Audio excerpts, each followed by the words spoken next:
2301101I for approximately 30 minutes. The council is not expected to take final action after this executive session.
Good evening, everyone. Welcome on this dark and rainy December night. So, hello and welcome back to the December 18th, 2018 City Council meeting. The council's just completed an executive session. We have some very special business tonight, which is Agenda Bill 5521, and that's the Mercer Island High School Band Day Proclamation. So a particular thanks to Councilmember Weicker, who helped orchestrate this, and of course, all of you are here tonight. So I am going to read the proclamation, but I'm hoping that the band members can join me here at the podium.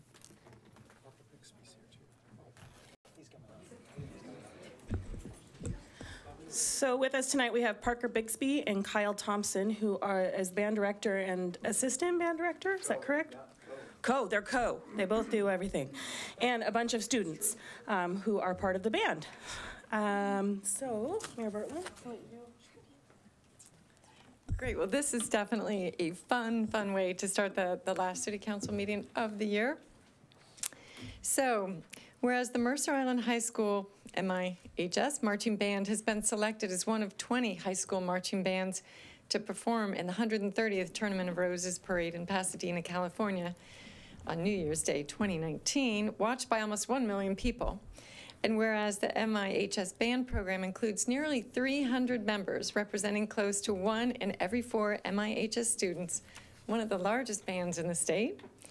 And whereas the MIHS band was selected by members of the Tournament of Roses Association based on musicianship, marching ability, and entertainment or special interest value.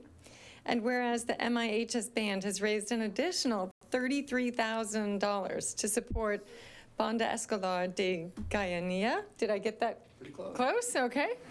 Of Puerto Rico, from a community devastated by Hurricane Maria, was also chosen for the 2019 Rose Parade, in addition to fundraising for their own travel needs.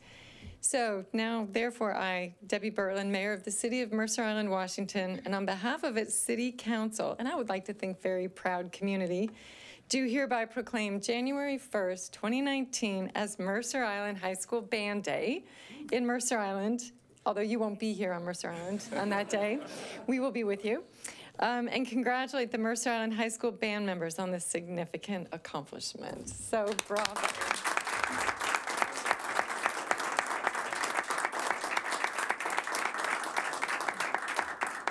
So I think the more interesting part is to actually listen to some of the leadership from the band. I know that they probably have a few words that they would like to share with council and with the public. So with that, I'm going to hand it over to you guys. Thank you so much for having us. We're all members of Band Student Advisory, which is the other BSA here, it seems to me. Boy Scouts of America representing in the audience. Just a happy coincidence, I just noticed that now. No, thank you so much for having us here. It's such an incredible honor to be receiving this proclamation, and we're so thankful for all the support that Mercer Island has given us all through these past months of preparation. Thank you very much. We're super excited to say that in addition to playing at the parade on January 1st, we're also going to be performing a field show at BandFest, a parade at Disneyland, and we're going to be on live TV at the Rose Parade headquarters. The whole band is very excited for this opportunity. We've been rehearsing for months to make our show the best possible, and we think we can really show you what we can do on January 1st. In addition to all the activities that our band has planned, we have a couple rehearsals with Banda Escolar de Guayanilla planned, as well as a joint performance during BandFest that everybody's super pumped about. As well as this whole proclamation, we are very happy and excited that we're allowed to go, and we would like to thank the whole community because we knew we couldn't go without everyone. Mr. Bixby, would you like to? Sure. Never met a microphone. All right. Very briefly, yet again, the community of Mercer Island, and we're so grateful for the City Council and Mayor Bertland for rising up and supporting these kids and finding every opportunity to create opportunities for your high school kids and our middle school band program to find and seek out exciting ways for them to grow and learn about the world and participate in activities and exciting opportunities outside and across these bridges, and to do this together. These kids are extraordinary and have really prepared incredibly well and are going to make you all incredibly proud. So we're so grateful. Thank you so much for taking the time and thinking of us for this. It means a lot to us. We're very, very proud of them, and know you will be too on January 1st. Thanks so much. Yay.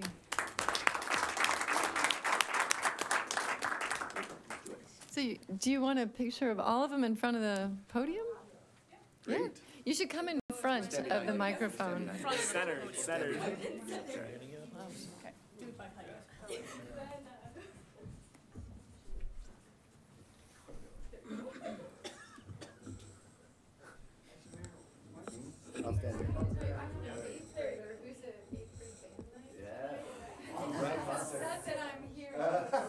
not going to be in high school. Oh, sorry.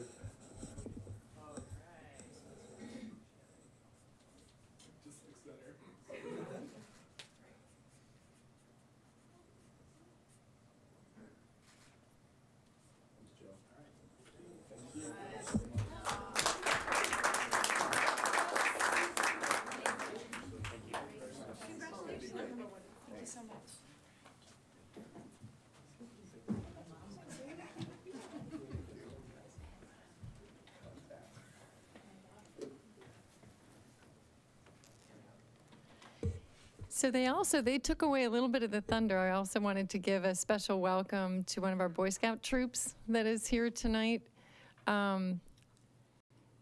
Did any of you want to do you want to just stand up and we'll give you guys a little round of applause? I know you're here for your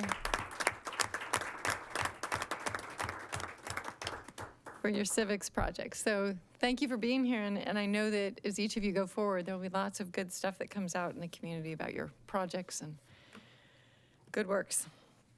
So now we get down to a little bit more of the usual business here. Next up on the agenda, we do have the city manager's report, and for that we welcome City Manager Julie Underwood. Good evening, Council. Just want to thank everyone who came out for our ribbon cutting of the completion of Southeast 40th Street. It was just great, and of course, very sunny day. And again, I want to just express my gratitude for our Public Works team for pulling this off.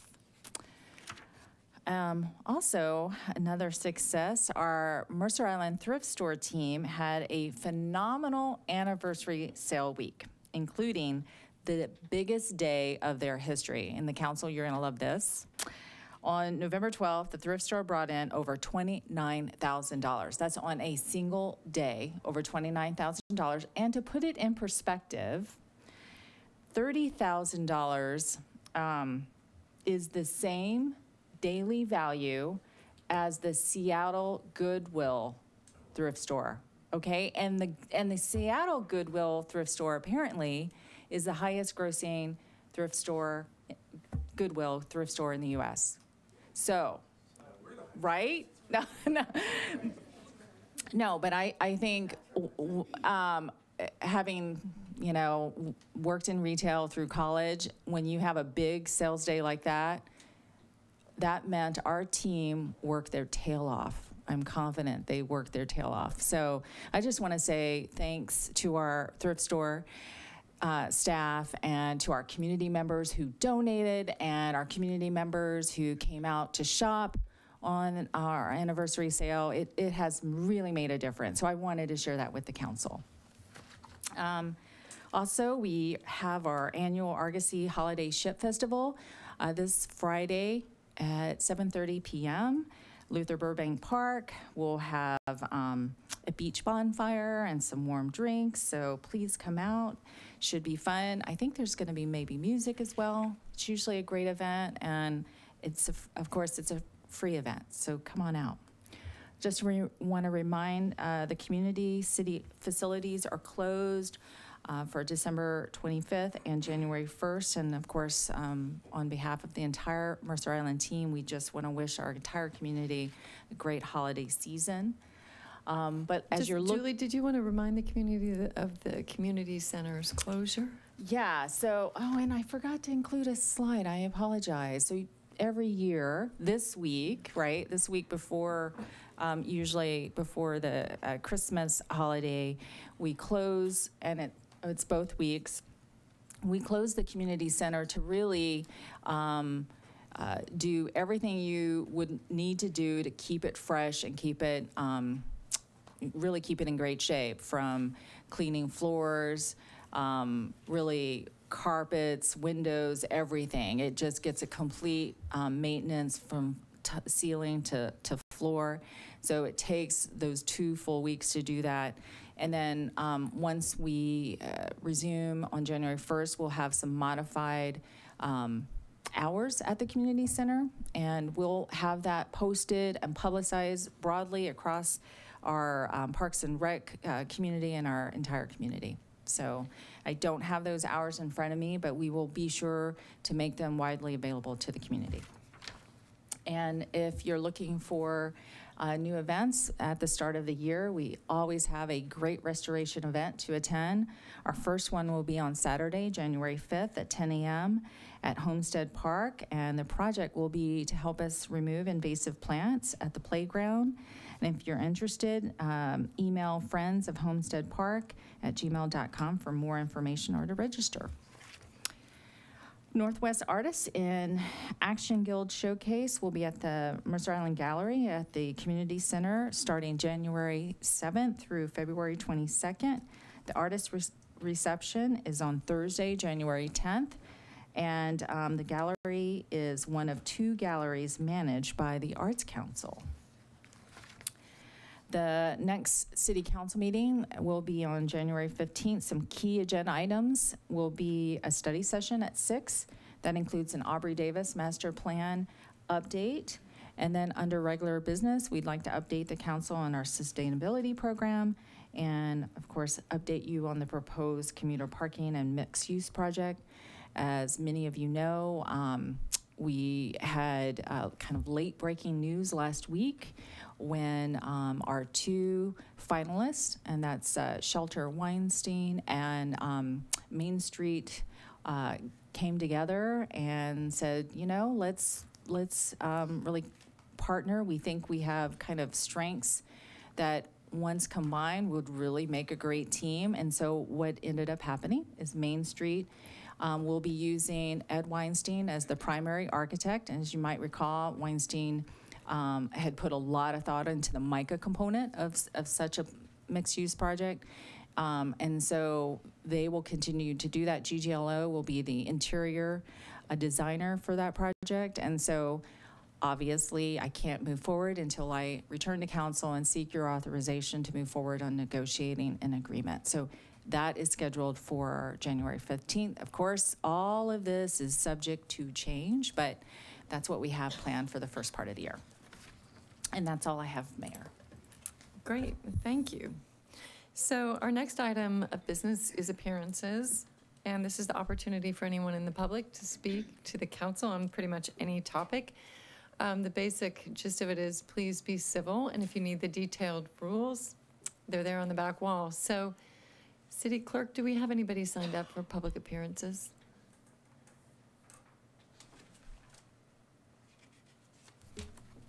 Nancy Spaeth. Great. So anybody who wants to speak, please go ahead and line up, and you'll have 3 minutes. We ask that you state your name. So Nancy, welcome. I'm not used to being the only one. This is just a bit of information that I gathered today while talking, having a brief chat with my Republic truck driver who takes my garbage every week. And I talked to him a little bit about Recology. And he said, and he's been in the industry for over 30 years. He's been on the island for almost that long. And he kind of knows what's going on. So he said that the drivers who drive for Recology are all pretty good people. But he said they're City Clerk, could you start the clock, please? Pardon me? Sorry for interrupting. Thank you. My apologies. He did say that there have been a lot of issues between the management and administration and the workers. and I don't know if that's visible to anyone, but it certainly sounded like something after I chatted with him today that you might want to look into. Thank you. Thank you. Welcome. Hi, Ira Appleman, 90390 Shorewood Drive. A few islanders know that the City of Mercer Island is a non-charter code city operating under the optional municipal code RCW 35A and following the council manager plan of government. What this means is that the City of Mercer Island, the City Council has one employee only, the city manager, and the rest of the employees work for the city manager, not for the City Council. Every year, the City Council reviews the performance of the city manager. The courts have declared that, unlike a working level employee, the city manager has no expectation of privacy, and the manager's job performance is always a matter of legitimate public interest. I request that, unlike in past years, the City Council announce the performance review and solicit comments from the public before discussing the city manager's performance. From my point of view, I think the city manager should be evaluated at least on how well she set up the city for success in the following 3 areas. 1, living within the generous budget provided by island citizens. Trying to hide FTEs in the garbage contract, that is trying to get funding she couldn't get through Prop 1 by artificially increasing the cost of garbage collection, is not off to a good start. But I think that the council should evaluate that this time around. 2, bringing the Tully's project to a successful conclusion. Obviously, the project's not going to conclude within the next few months, but I think the council should look at how well the city manager has set that up for success. And finally, the MI library. I think since the council now has broken its promise to have a strong library board, we should exit the King County library system. We are losing $3 to $4 million a year. This has probably been the biggest boondoggle in Mercer Island history, and it was the City Council that recommended in 1994 that the island go with KCLS. And now we know, based on inside information, that we're losing huge amounts of money. We're just hemorrhaging money. And that has to do with how taxes are collected in the county. The city manager has ignored this issue, and staff have ignored this issue. And I think that they need to seriously consider it, and I know it's going to be raised by many people because we're losing a lot of money there, and we could run the library, as we did before 1994, we could run the library much less expensive, in a much less expensive way than it's being run by now. So in any case, I hope that, that you solicit comments from the public before, in secret, evaluating the city manager. Thank you. Thank you. Is there anyone else for public appearances? It's the last chance for this year. All right, public appearances is now closed. So with that, the next item of business is the consent calendar, and it's a long one. We have payables, payroll, minutes from March 20 and April 17th and June 5th. We have AB 5510 to approve the resolution adopting general sewer plan. We have AB 5517, acceptance of Mercer Island Youth and Family Services Foundation funds for 2019 Youth and Family Services staffing. AB 5518, authorizing the city manager to execute the Second Amendment to the purchase and sale agreement with Parkway Management Group to develop long-term transit commuter parking in the town center. And then finally, AB 5522, approve resolution number 1557 to support an RCO grant application for work on the docks at Luther Burbank. So is there a motion to approve as presented? I'd like to pull AB 5517. Okay. So moved with the deletion of AB 5517. Great. It's been first and second. All in favor say aye. Aye. Opposed? Okay. Excuse me, Mayor. Councilmember Wong? Was there a second to Mr.? I moved it. He moved it, but I didn't hear a second. They were I understood that Benson and Bruce were the first and the second. No, Benson wasn't a first. I think he was just a pull it. So I'm a first. I think Okay. you want a second. Benson, you want to second it? second. Thank you. Okay. All in favor say aye. Aye. Opposed? All right.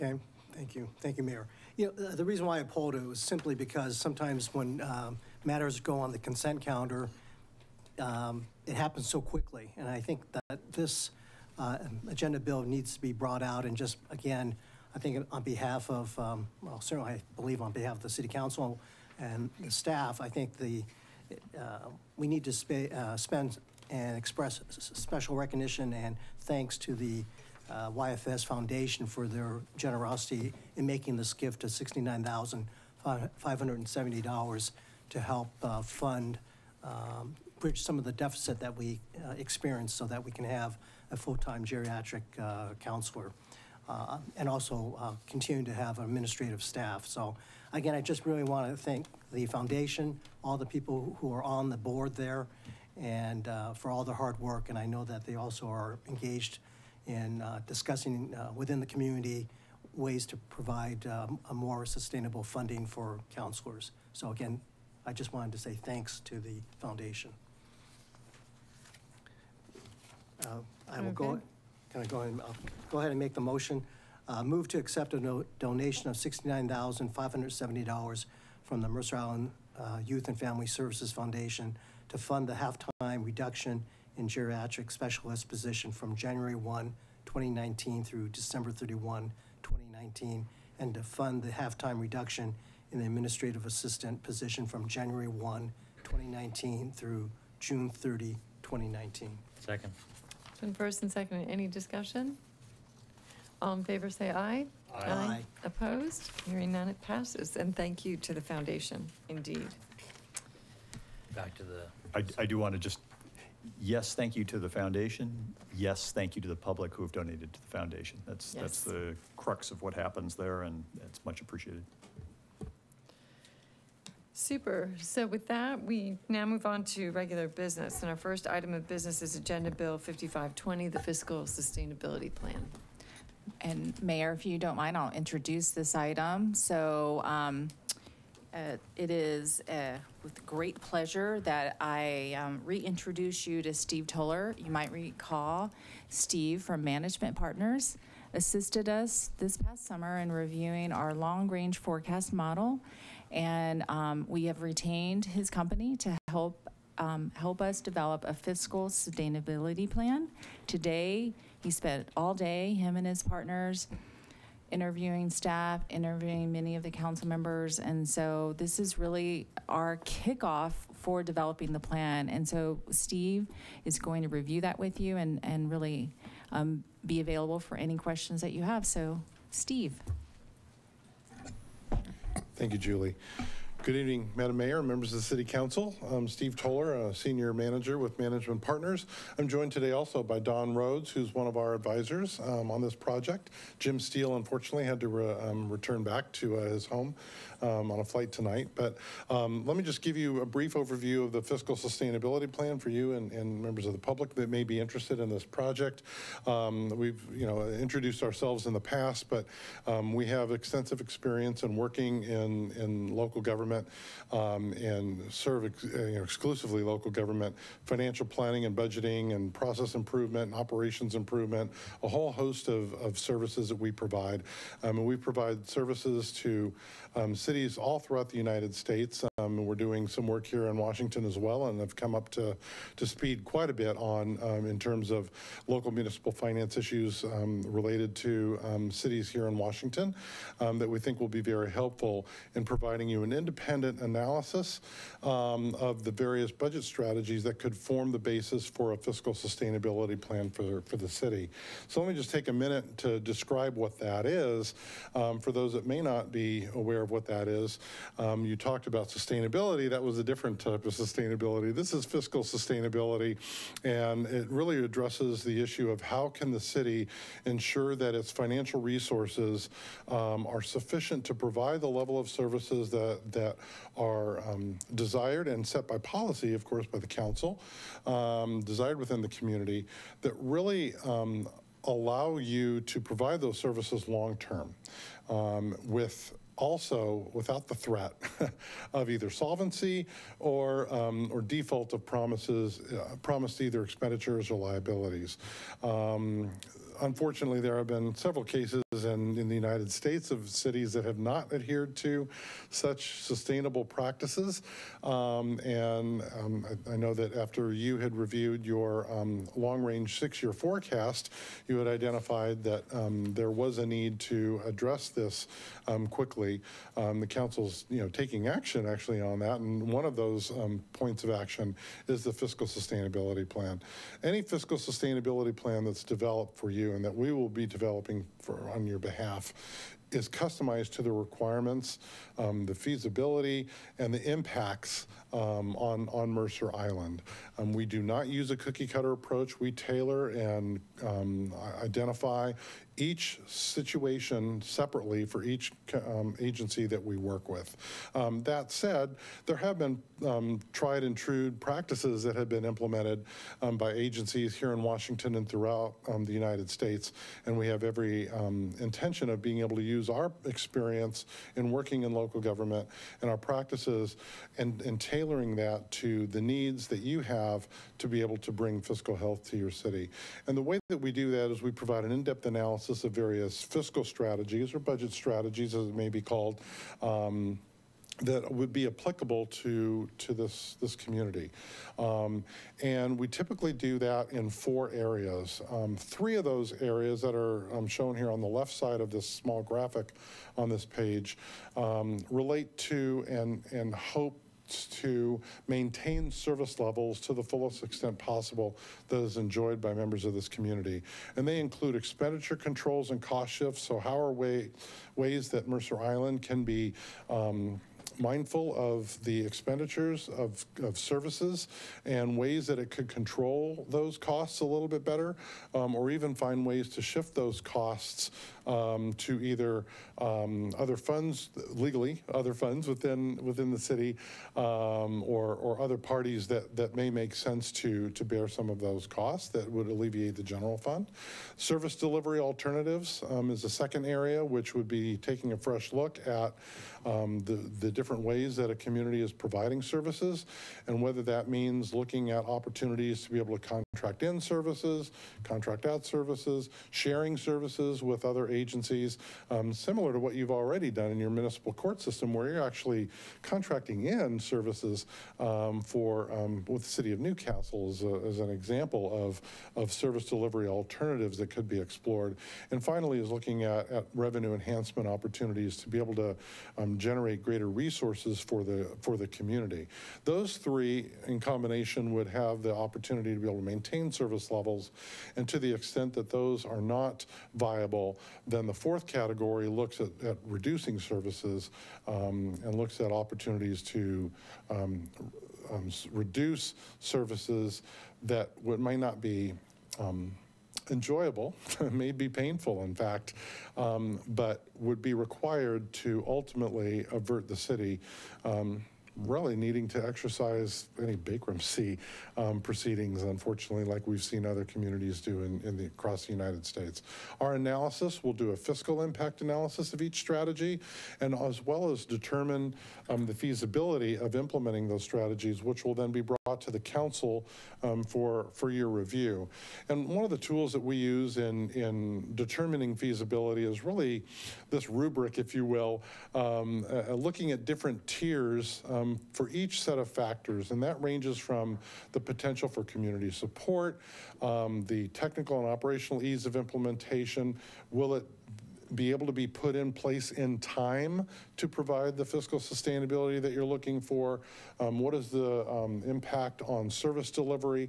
What is the impact within the city organization, and ultimately the overall fiscal impact? So those are just a sample set of factors that are examples that we've used in other communities, and we will work with you and your city manager and staff in identifying those set of factors that we should be considering and rating and ranking each of these strategies and bringing them to you in the series of budget scenario packages. And this is just an example of some scenario package that we've done. And so what we do is we take each of these strategies that we've analyzed by determining its fiscal impact and its feasibility, and then create kind of a spectrum, if you will, of different scenarios. And this gives the council and the staff and even the community an opportunity to really see what is the blend and mix of different strategies that could be implemented that could provide fiscal sustainability to the community. And they could range anywhere from, you know, strong revenue strategies with some minor expenditure reductions, all the way in the other hand, which are really more focused more on the expenditure side of the ledger and looking at strong reductions there. Each agency is different, and we will tailor these packages and these examples based on our analysis that we perform, and provide those to the City Council for your review. And we'll do it by looking at the dashboard fiscal model that we helped create for you back in July, to play with, if you will, these different, you know, types of strategy packages, so that you can kind of see how they impact one another to ultimately come up with the fiscal sustainability plan that would be appropriate for Mercer Island. So our project approach, we started the project and are starting the project today. We'll be gathering information through a series of interviews and reviewing a whole host of data and documents. We'll become Chip's best friend in terms of fiscal analysis that we'll be looking at to identify what are the opportunities that the community has for you know, creating a sustainable fiscal future. We are going to review and update the long-range forecast as well, taking a fresh look at that. And we're actually going to extend that out to 10 years because we believe that it makes sense to look at what long-range trends may be in the area of whether it's compensation and benefits or what we pay for services, as well as, you know, the ebbs and flows of revenues that occur over time. That will also include the assumption that we talked about before about recessions, and that we really need to be realistic in terms of what the potential is for a recession within especially a 6 to 10 year period, especially given the fact that our last correction, which was historic, was about 10 years ago now, and you know, recessions occur once every 7 years on average. So we'll analyze the data that we identify and prepare an initial matrix of strategies that will ultimately then be brought to you with these various scenario packages, and we'll meet with you in whatever format makes sense, whether it's a study session or a workshop or a regular council meeting. And then ultimately, let me just skip to number 7, I'll come back to 6.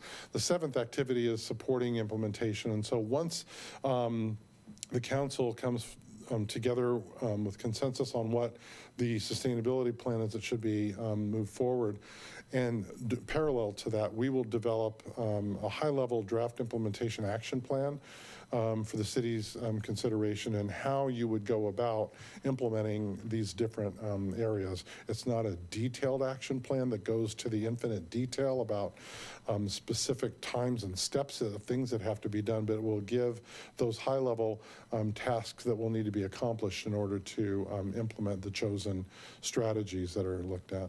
One of the items that we included in our proposal as an optional activity is whether you want us to assist in conducting community engagement workshops. We're happy to provide that service. Some communities have found that to be very beneficial in terms of being able to engage the community prior to it going to City Council, so that way you have a more informed discussion about what, you know, those aspects of feasibility are with respect to the various strategies, and we can report on what some of those common themes are in those various workshops. But that's an optional activity if the council and staff so decide that you want us to assist you with that. So with that, let me just talk. Can I just ask, since you were talking about the optional activity, as far as community engagement, can you break it down? I mean, in your description, or in the description in the agenda bill, there's different, obviously there's a price tag involved of $11,500, I think, but there's also different components of that engagement process. Can you sort of break that down a little bit? Yeah, why don't we go ahead and why don't we go through that at the end? Okay, we'll keep with the flow, and then we'll. Yeah, that's fine. Let me hit timeline, and I'll come right back to that. Yeah, so. Thank you. All right, so the timeline, we're starting this today, and we are prepared to, let me just jump to the end, to deliver to you the our analysis and conduct that workshop with you or that study session with you in April. And we can do that towards the middle to end of April is what our timing is. And then we have all of these other activities that will be occurring between now and April to be able to deliver this fiscal sustainability plan. I do want to acknowledge the fact that I know that you have tasked staff with looking at cost reduction opportunities and identifying those, and as indicated in the packet, staff is looking to bring that to you roughly in that first couple of days of February.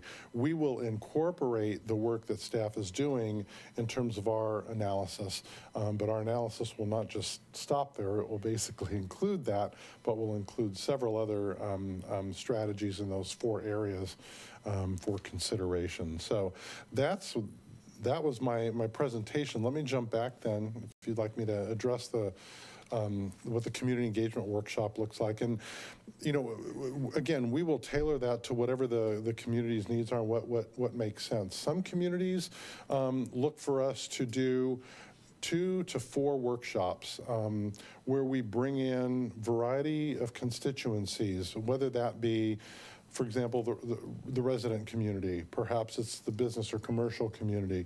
We'll bring in nonprofit organizations, faith-based organizations, others that are invested within the community, different stakeholder groups that may not just be in the community, but may also include other agencies with which the city conducts business or relies upon for either mutual support, aids, services, et cetera.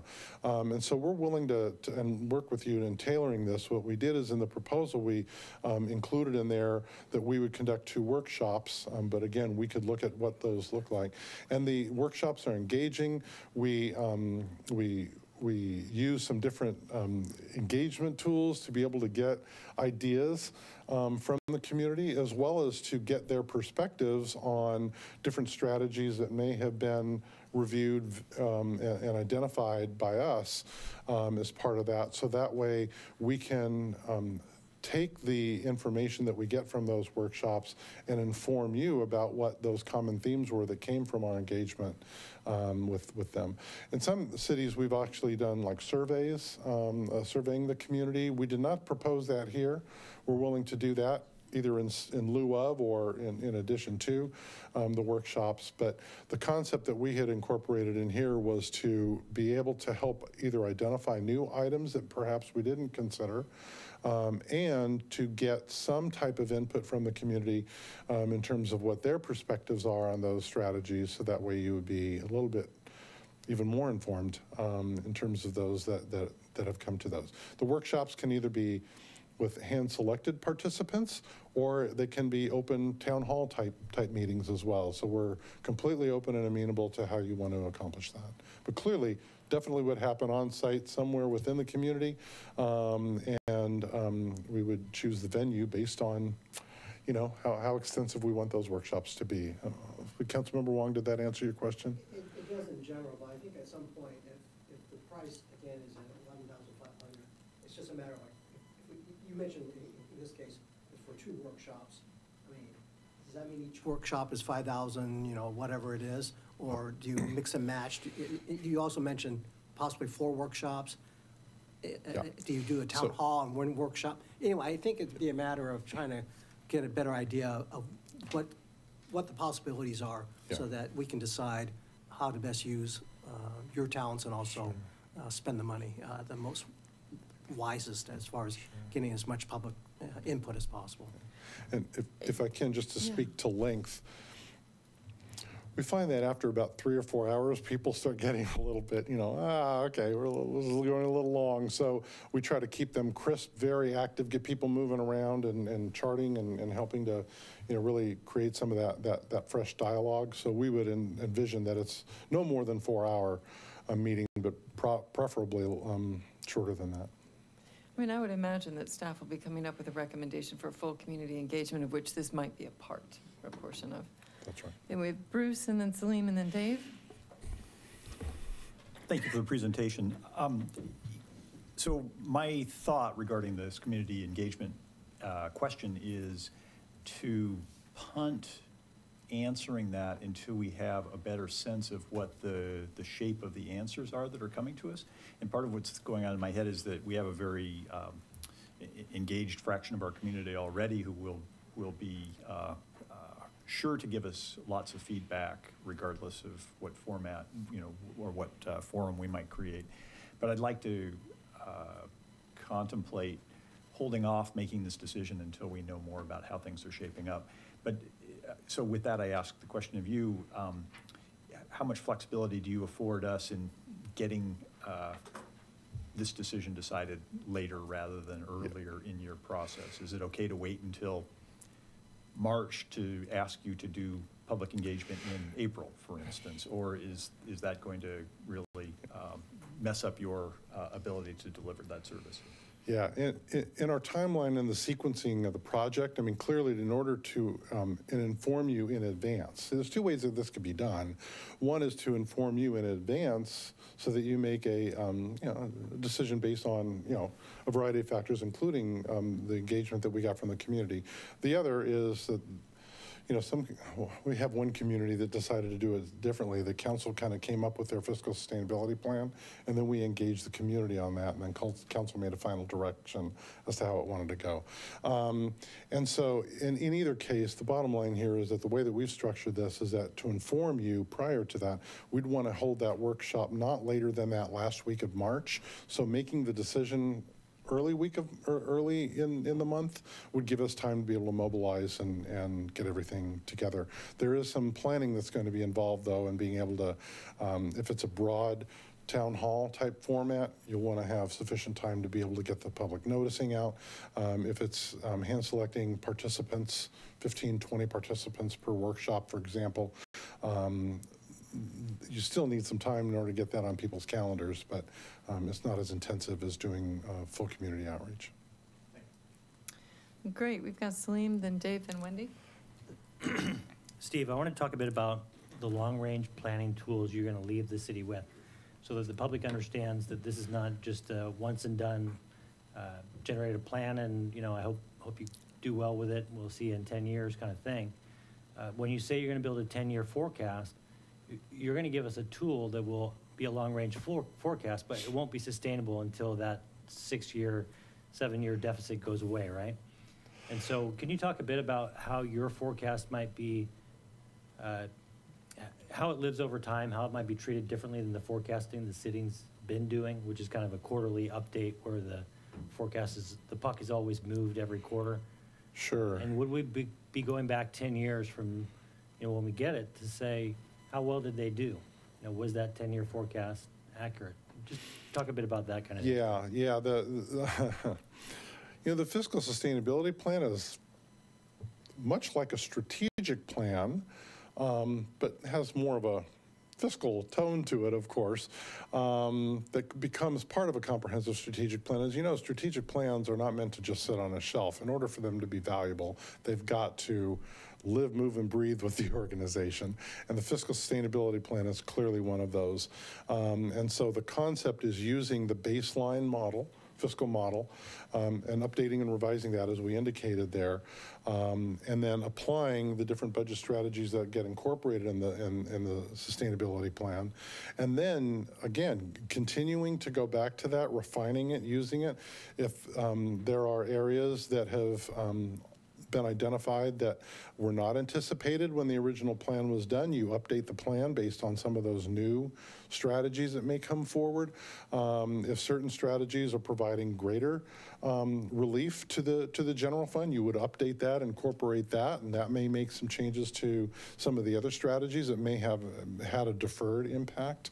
And then in some cases, if the implementation is either not viable because it was for example, if you're looking at a shared services component where we haven't been able to pen a deal with another agency to provide some of those shared services, that may have to come off, and then you're going to have to look at some other ones. So yes, the concept is that a fiscal sustainability plan just doesn't sit on a shelf. It lives, moves, and breathes, and you have to continually update that fiscal model each year to take into consideration new circumstances, and then go back to the plan how are we doing. So I hope that answers that question. Yeah, and so just to be clear, you're going to build the tools and leave those with the city, and the expectation is that as this city moves forward with the plan, they continue to use the tools. That's correct. Okay. Great, thank you. So we have Dave, then Wendy. Sure, thanks. Two things, one for the council, one for Steve. Boy Scouts, you guys know what's going on here, what we're talking about? The city is trying to figure out how to pay for the things that they want to do, but we don't have enough money to do it. So we're getting some advice on how to do that. The first one is for the council. So in terms of community engagement, while I think that's critical, it's something we're also fairly good at as a city, and I would urge us to spend our precious dollars with management partners on their analytics and their plan creation, and conserve as much money for that as possible, and see if there's a way we can sort of Venn diagram our own ability to engage the community with questions that they want or a form that they want that would yield information that we either already have gotten from the community or that we can get from the community that might be useful to them. The second thing that I wanted to bring up is a conversation you and I had earlier today about sort of the Gantt chart nature of how this process will work, because there's lots of unknowns. Will we have a levy in the future? Will we not have a levy in the future? What would be the two possible courses of the city given those things? And you expressed something that was really interesting, that either direction, depending on, the plan has the ability to absorb changes in new sources of revenue, new expenses, lack of a source of revenue. And just wanted to kind of bring that up because that was something that I think folks would be interested to understand a little better. Yeah, the again, as we look at various scenario packages, if you will, you get a good sense of what the different strategies are that may be appropriate for this community, and ways that they should be implemented and the timing of which they may be implemented. But it's going back to Councilmember Neese's standpoint, this is about making sure that you're continually updating and identifying, the various scenarios. And if one, large, you mentioned the levy, for example. If that is an example, if that is able to move forward, depending on how that's structured, whether it's a specific levy or whether it's general, irrespective of that, then we'll update that forecast and identify, okay, what other strategies might be required, or maybe we can move forward with that original plan that we had thought. But wait a minute, if for some reason that is not viable, now we go down a different path. We say, okay, there's a different strategy mix than we've got to look at to be able to take care of the area that we had, we're hopeful that would move forward, but somehow doesn't. So that's how you would then kind of do this Gantt chart or flow chart more effective. If yes, then otherwise no, and identifying what are the different strategy mixes that will come from that. So, yeah. Hey, Wendy. All right, thank you, Steve. So in light of the research you've already done in your 20 years of experience, I'm wondering if you have any kind of best practices coming in or inherent tools that you think are going to work given the demographics and the research you've already done on Mercer Island. Like, what are you imagining sort of these first 4 scenarios to kind of look like? Do you have any sort of hints and preview of coming attractions? We're still, we're just on day 1. But that said, I mean, I look at your fiscal model and your long-range projections and how you're providing services today. You've got, what, $10, $12 million or so in property taxes coming in every year on a $34, $5 million budget. So, it's pretty significant, one block. You've got sales tax revenues that are a little bit more volatile in terms of, how they move. Property taxes pretty much continue on. You have some volatility with sales tax, with development revenues, et cetera. So we'll take that into consideration. Then we also look at the expenditure side of the ledger, and knowing that 75 to 80% of your costs are in people because people provide services still, not robots. And so, so given that, what does that mean? I think a lot of it is going to, again, determine on what the feasibility is. You know, we will look, and let me give you some examples of what we see with other communities. You know, some communities are doing their own street sweeping, and the general fund is paying for that completely. They're doing that with city resources, and they may be paying $200 a mile to sweep streets. Whereas a private contractor only costs $120 an hour.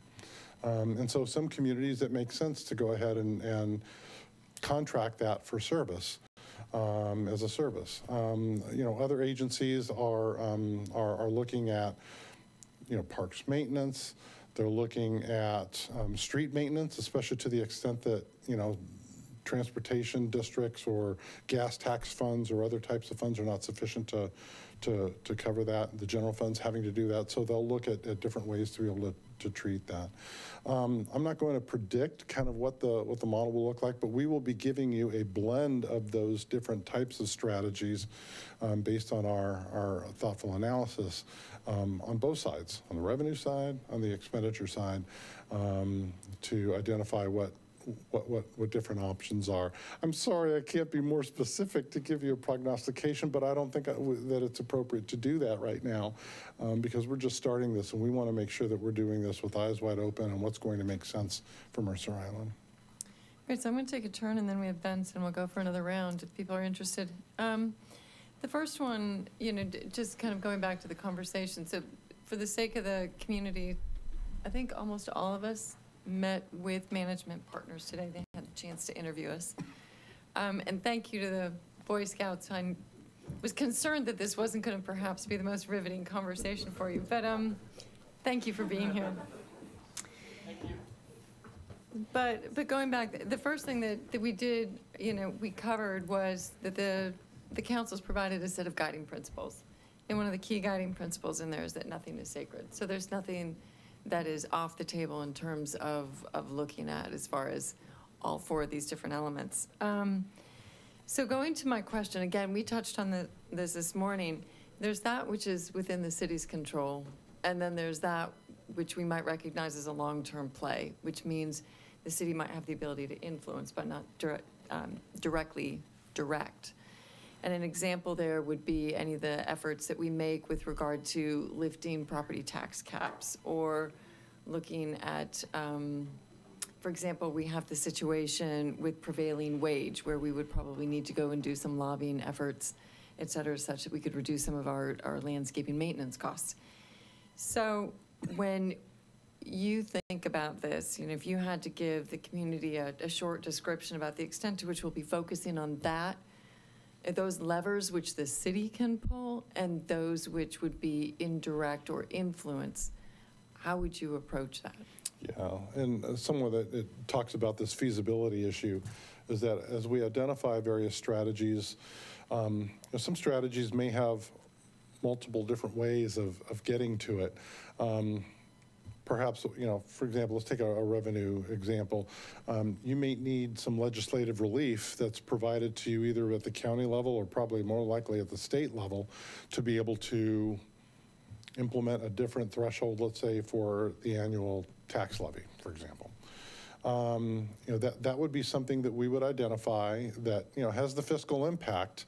The timing necessary for implementation may be, you know, long, and the technical ease of implementation, in this case, the policy or legal ease of implementation may be a factor in that. And so we will help you identify which of those areas that you do have control over versus things that you do not. And in fact, when we do, for each strategy, we have at least one page, if not longer, of an analysis of that. And we look at the analysis, we discuss each of these factors of feasibility, and one of them is what is the legislative authority to be able to implement that solution? So is it just by council resolution? Is it through a budget process? Is it needing legislative relief from a different body? Does it require a vote of the people? And what is the voting threshold that's required to be able to get you to there? So we will identify that for every strategy and factor that into the scenario. Does that help? Yeah, that helps, definitely. Thank you. So Benson, and then looking to see if there's other. Celine. Okay. Steve, I think you may have already started to answer the question I was going to pose here, and that is, I'm just trying to get an idea of the type of the deliverables that you folks are going to be giving to the city, and the one, of course, at the end, and you mentioned this a couple of times in your presentation, that the intent is not for the fiscal sustainability plan to be sticking on the bookshelf and just collecting dust. And so part of that obviously involves the implementation plan. And so you've already mentioned that, you sort of described it kind of in a general sense, but I hope you can provide a little bit more detail as far as what we as a community, as a council, as staff can expect to get when we receive this implementation plan.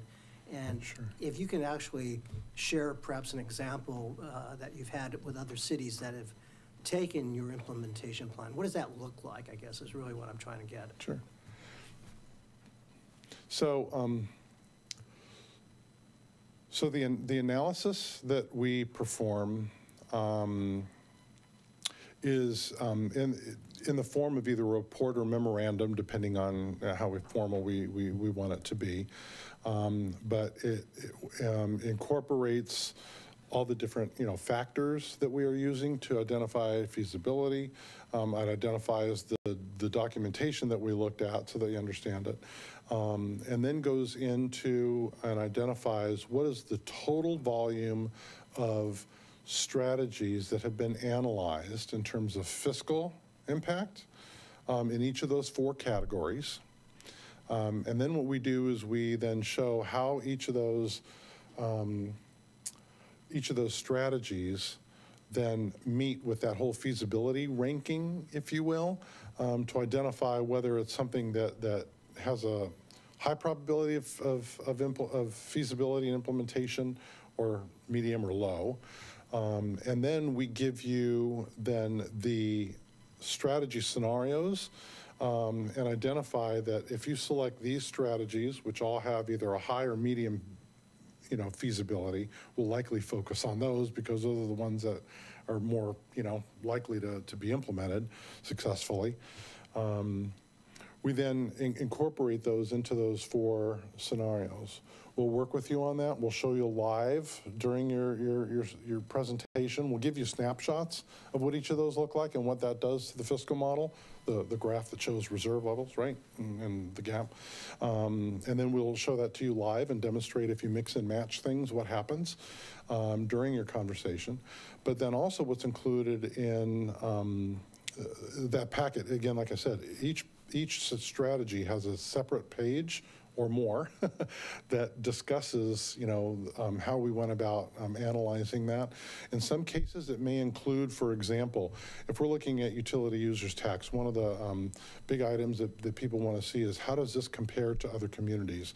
So we may not only show you what the tax rate is compared to other communities that you would consider your peers here, but we will also likely show you what the per capita income levels are that other agencies receive for the various utility taxes. So we'll have that type of detailed analysis within each of those. Ultimately then, as the scenarios are provided to you, we'll talk through those with you. And then the implementation action plan, what that does is it takes each of the strategies that have been identified in the selected scenario package and then identifies the what are the tasks necessary to implement it, who that is assigned to take responsibility, the timing in which each of those strategies need to be implemented, and gives you kind of a range in terms of, is this like a 6-month implementation or is this a 5-year implementation? So it has that, and it shows you what the fiscal impact will be in each year of those out years, so that you really see in detail what's going to take to get there, what are the steps, who's responsible for delivering on this, how does it get implemented, what timing of implementation, and then the fiscal impact. So And I'm happy to provide you with examples of, we did this for, this exact example that I just kind of walked you through was for a city just outside of Santa Cruz called Scotts Valley, community of about 15,000 population, a little smaller than you guys. But they were dealing with a growing fiscal gap that had about a 20% gap in terms of their annual operating expenditure. So they had a $2 million gap on a $10 million budget. And so we did this presentation to the council. We showed them what it was going to look like. And then finalized the plan based on council input that included that implementation action plan with the various pieces that I mentioned. So was that enough detail? Yeah, thank you very much. Okay. Great. Salim?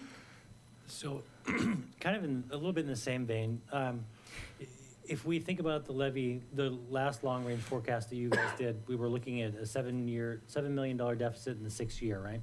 And now we're going to look 10 years out. I assume the goal is to look 10 years out, develop a set of strategies that the council is willing or capable or able to adopt that brings that 10th year deficit to 0, right? And that has reserve balances at acceptable levels. That's the idea of sustainability. And that then could go to its 11th year or 12th year persisting, right? That's right. Continuing to persist. But based on 4 scenarios, from left to right, one I can tell you won't pass at all. So you're basically 3 scenarios.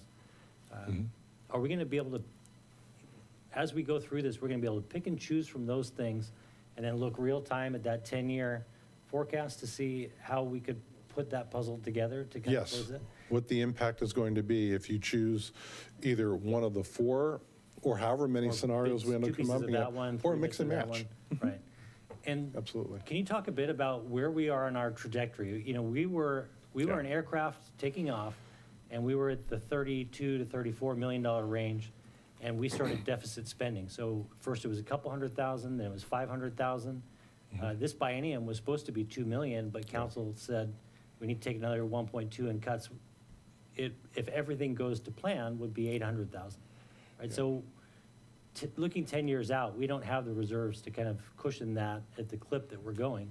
So we're going to have to kind of adjust altitude fairly rapidly. I assume that the tool is going to say we got to pick all the things that are quick adjustments early in the plan, right? And then we can focus on some longer range things to get the final few thousand feet off of the. Yep. Yes, is that the answer? No. What he said, and the current fiscal model shows just over the next 6 years that structural gap grows, like you were indicating, from about $1 million, just shy of $1 million, all the way up to $7 million, and you see the divergence of the revenue and expenditure lines, and that expenditure has a much more steep takeoff slope than the revenue side does. The bottom line reason for that is that while it's hopeful that we see sales tax and other things grow, the fact is that you've had a significant uptick in development over the last several years that have really helped you maintain and keep those reserve levels that you have. But given the state of where you are in terms of the building of your community, vacant parcels, opportunities for significant development growth over the next few years, that rapid set of growth is likely not going to occur. So therefore, you're looking at your largest revenue source, single one, which is property tax, which the baseline model assumes only a 1% growth factor that the council would have to approve every year.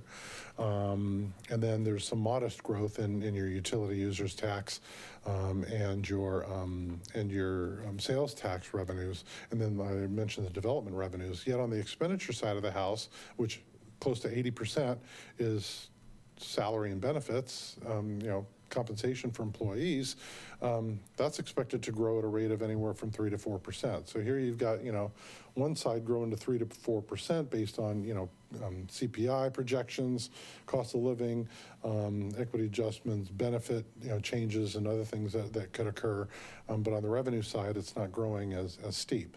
That's a structural problem that's going to have to somehow be solved by either looking at ways to be able to manage or trim those expenditure costs and/or looking at ways to be able to improve the revenue base of the community. And I say the revenue base because that could be two different scenarios. It could be building the base. An example is getting a big box store somewhere to locate in the community here, a la Walmart, Costco, Target, your choice. Or looking at increasing some of the revenues, and that would be increasing the rate of those revenues. So whether that be, taxes or other things like that. So do you build the base? Do you build the rate? Okay, I've got one question for Steve, and I have a question, I think, for Julie. One of the comments that was made to me once is, so why does it matter if there's a recession? Because we keep paying property taxes through recession, and property taxes is arguably the greatest single source for the general fund. So we'll start with that one. Can you help help us understand more about why a recession matters in terms of the general fund? In our pretty vast experience as finance professionals in jurisdictions throughout the United States, we've seen that a typical recessionary impact can have an impact on local government, typically 12 to 18 months after the onslaught of that recession hits the rest of us. Government has a little bit of a delayed pattern on that. And then the magnitude of that can be anywhere from 5 to 10% reduction in revenues, depending on how severe it is. While property taxes would be a fairly stable source here, since you are a levy-based state in terms of property tax levy, that's not the same case in terms of sales tax, development revenues, et cetera, which have a much greater degree of volatility. And so our estimate was that the recession, if it had a 5% impact on your revenue base that would be susceptible to that, that could have an impact of $1 million to $1.5 million per year, but knowing that it will eventually recover. So what it does, it creates this dip, and then eventually you come back to it. So you're not keeping on a straight line projection. You have a little bit of a dip that then starts to rise again. Great, thank you. So, Julie, question for you. I think we've gotten sort of that lay of the land, that projection out through arguably April. When do we hear next from Steve and Management Partners? What is the next? Steve, were we thinking we would have you return and present to council, I think in late March or early April? I think that's what we were timing. Yeah, clearly the big workshop presentation to the council would be in April, but there will likely be a check-in with you sometime in the March timeframe, and whether that is, we'll need to figure out what the format of that is and the venue of that. But we will give you updates in terms of what we're hearing and some of the matrix of strategies that we are analyzing. And Mayor, I think one other thing I remember we were talking about, because from what I recall, looking at Management Partners' other work for other communities, when you've done this, you could end up having 24 strategies. I mean, you could have quite a bit being recommended by Management Partners. So initially, we were also thinking maybe we want to time this, like you get the presentation, you have some time to process it, and then we really take time, when we do our mid-year planning session, and spend a good day just really reviewing those recommendations and getting feedback, looking to see where a majority of you want us to actually further those recommendations, because my experience with these recommendations, often that's just the beginning. There tends to be a lot more work that comes from these plans, which is why we asked you for additional funding, setting aside additional funding for us to do more if we needed to, more evaluation, more assessment, more review. You're doing a real initial estimate of what you think the cost savings are going to be out there, but we'd want to, depending upon what it is, go further down. I'd like to talk to you perhaps in that mid-year review and really get your input on what things you want us to spend time on, because And again, depending upon what they are, these are things that can take multi-years to do. I'm confident probably us merging our dispatch center to Norcom probably didn't happen in 6 months. It probably happened over many, many years. So those are the kinds of things I think it would really be helpful for the staff to engage with you and really understand what things do you really think we ought to spend our limited resources, limited time really on. And of course, we know those things are also going to be some service delivery changes as well. Where does the community want us to go with our services? So I'm kind of thinking the timing on that is your mid-year. We may try to move up your mid-year to more like the May timeframe, but I'm a little nervous about that given Memorial Day and that sort of thing. So we need to talk. We probably need to shoot some dates out to you all and get us thinking about it. But I'm trying to time it so it's really all kind of sequential. If that makes sense. I think, at least for me, what would be helpful and I'd be interested in fellow council members is to get a little bit of a lay of the land for the next 6 months, because while we might not see management partners until March, you know, there's going to be that first initial round of cuts that equate to the 1.2 million that I think you've talked about in early February. Yes. So just getting a map of some of the key milestones for council, for the public, so we can start to surface just exactly, you know, how this is going to start rolling out would be really helpful.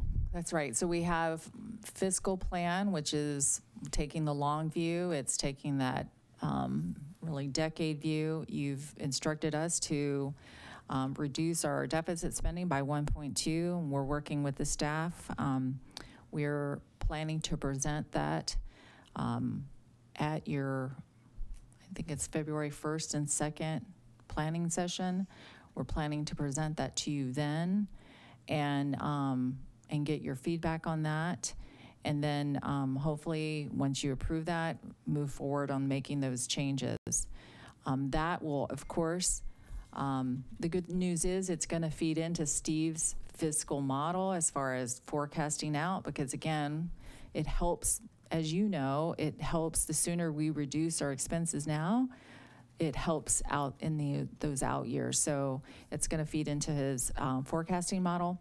And then, so we're going to be constantly communicating and talking through this. It'll be concurrent for sure.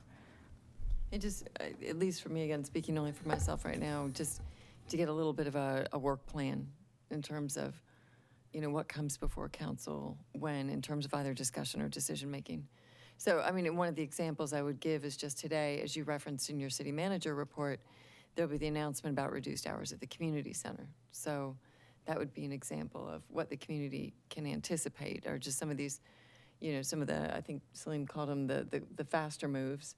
But then obviously building to the biennium 1.2 million, building to the 6 to 10 year sustainability plan. It would just be kind of nice to see a couple. But if I'm alone in it, then I don't know. I have the sense we're going to see that in January at maybe first and end of the month in January, and to me that probably makes pretty good sense. I think staff's got a lot of work on their plates to try and get to that point and be sort of have all these threads coming together, and so I think that probably makes sense. Okay, sound good? Great. Steve, thank you. Thank you for your time. I know it was a long day, and we do and don't look forward to seeing you over the next few months. Yep. Thank you. So far, I should clarify this because it's tough conversations to have, you know.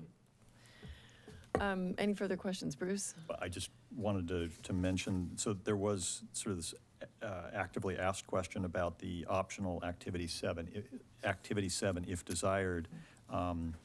There were two comments about it, mine and Dave's, but we as a council didn't arrive at any sort of direction on that, so I thought probably we should.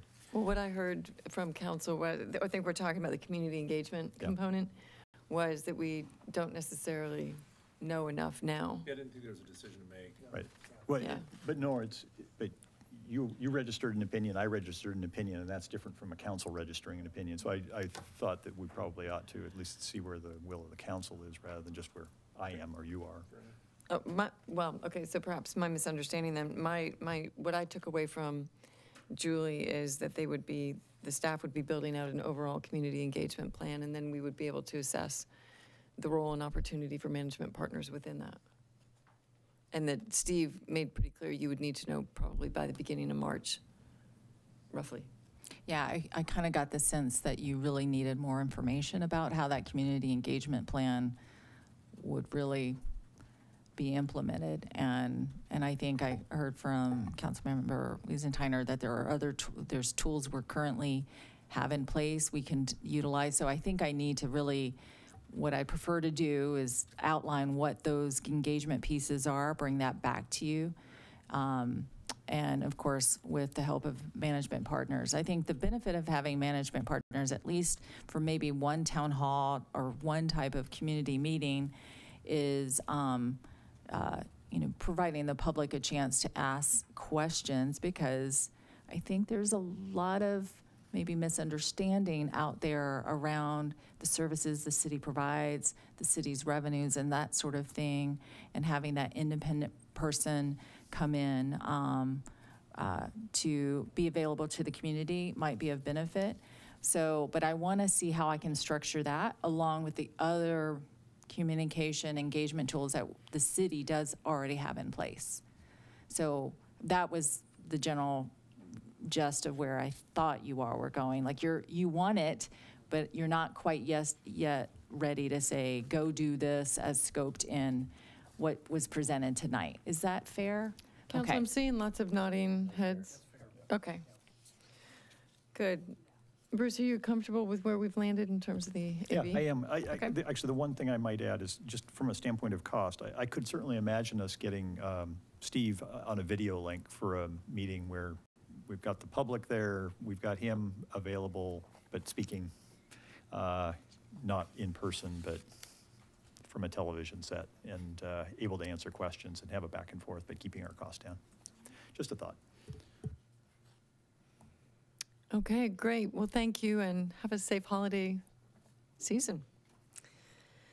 So with that, we now move on to the second item of regular business, which is Agenda Bill 5519, Boards and Commissions Council Ad Hoc Committee Recommendations and Board and Commissions Code Amendments. So for that, we welcome Assistant to the City Manager, Allie Speets.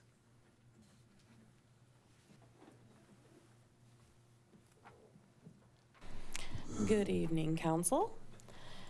Tonight I am presenting the recommendations from the Boards and Commission Council Ad Hoc Committee regarding membership criteria and the code amendments associated with that, and also a revised application for boards and commissions.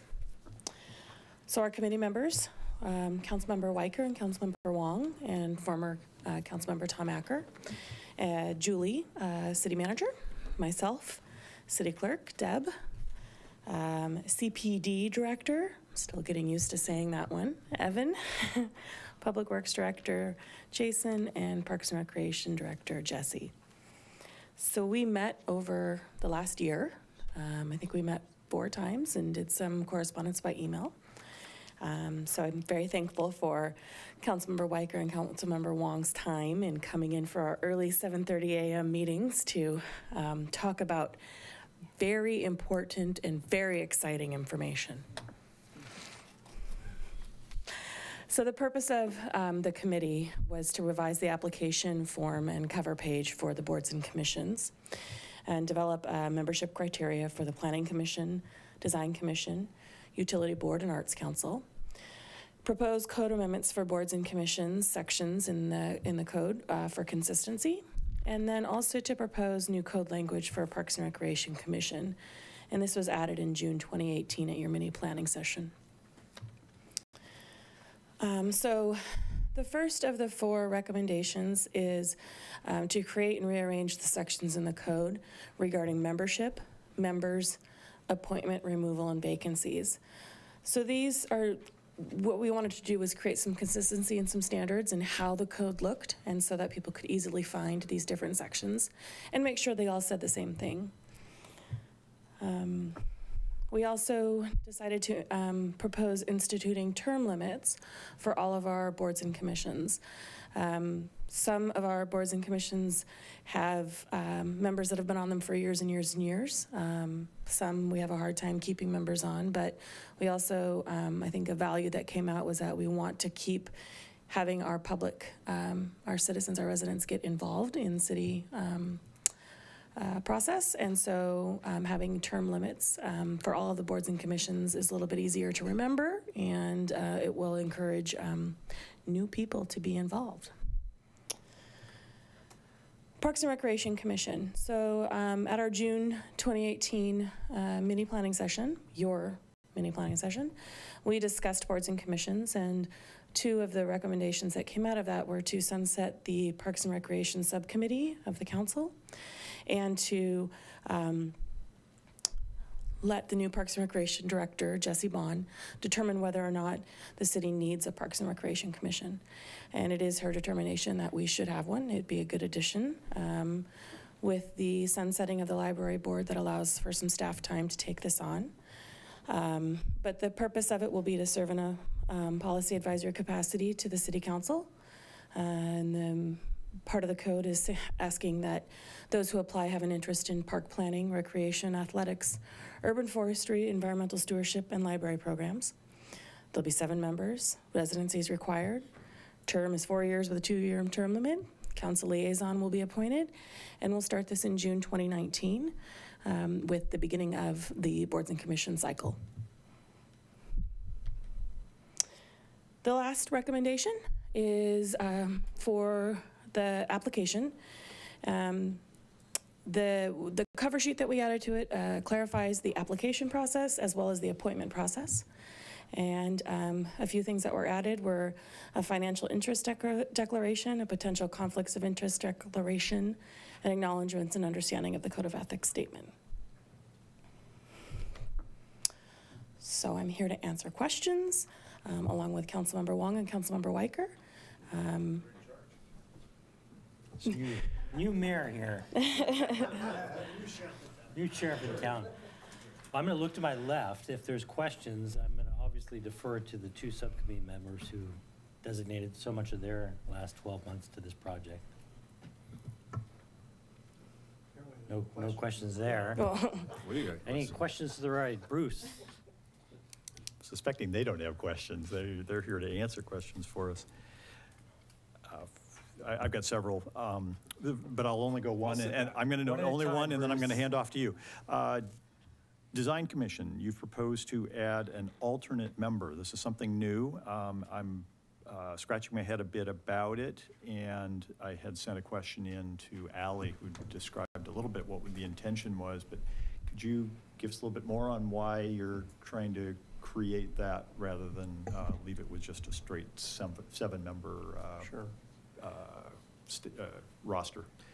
Yeah, this may be unique to the Design Commission, but apparently they've had issues getting a quorum in the past. And Evan Maxim pointed that out, and it was his recommendation that one way to try to avoid that problem in the future. And one of the reasons is because the Design Commission, their meeting schedule perhaps is not as regular as some of the other commissions because they sort of project sensitive. So in any event, that was the genesis of and the reason for having an alternate, just to ensure that there will be a quorum of the Design Commission. And so that's the reason for it. And, you know, I don't. Can I just that's the same question. So the thing I couldn't get from the documentation, is it like an understudy at a play where they attend the meetings and they're up to speed, or they only show up when someone else does? I think the expectation is that they would show up. They will not have a vote, but if they show up and they're not needed, it's sort of like the juror number 12. Yeah. And or juror number 13. How many jurors are there? Well, but the bottom line is that they would attend the meeting. They may not vote if there's a quorum, And obviously, if there's a quorum, perhaps, I don't know what the expectation would be. Maybe they wouldn't have to sit through the meeting. A lot of times, the projects that come forward to the Design Commission come forward 2-3 times. So I think that it would be that the alternate would attend as many as possible, so that if they don't have a quorum on the third meeting of this item, that person has been there to hear all of the deliberations.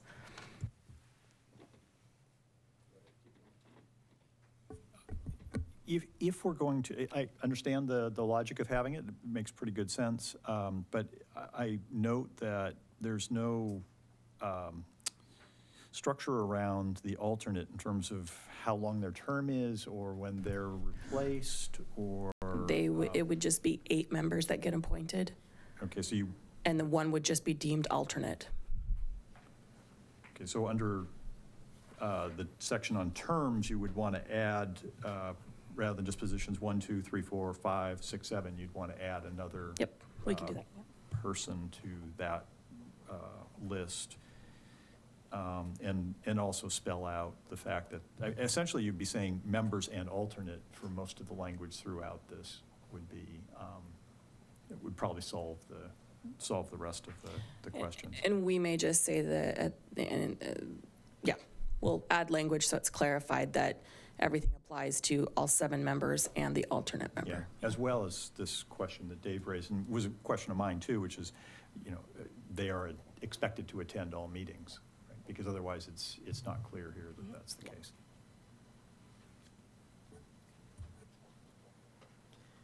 Sorry, coming in, yeah. We were doing mock rule. And it's obviously effective. So. Oh, he's taking over now. Yeah, but I have one question regarding the 8th person. No, and I apologize. Is it a lay person? It was just clarifying if you touched it, if the 8th person has to have qualifications, or if they're a lay member. They could be any of the members. Okay. But if we already have 2 lay, then we would try and find, we would want to make sure that our alternate fits within, but we wouldn't kick somebody off because the alternate has a certain qualification or is a lay member. So I think it's meant to be that each time we have the opportunity to put someone else on, all of the members are taken into consideration. No, you're fine. Thanks. And just to grab the gavel. Really well. Just to follow that last trail just for 1 second. Nope. Okay. I guess I've got it. It's just such a new thing. The question that I had was, in your considerations, did you all talk about term limits crossing committee boundaries? So if I'm on the planning committee for 4 years, or for 8 years, and then do I get to go to the design commission after that? Or is my term limit for all? We did not discuss that. Yeah, and what we have always done is that the planning commission's been the only one, but we've had a planning commissioner that did serve 8 years and then moved to a different board. So I think that the 2-year term limit is per board. That's how we've treated it in the past. Did you guys think about that at all? I can speak for myself. The answer is no.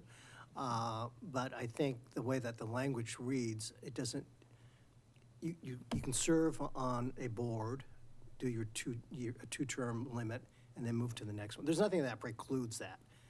Are you asking whether I assume you're not asking, can somebody serve on two boards? No. I'm asking the exact question you answered. Okay.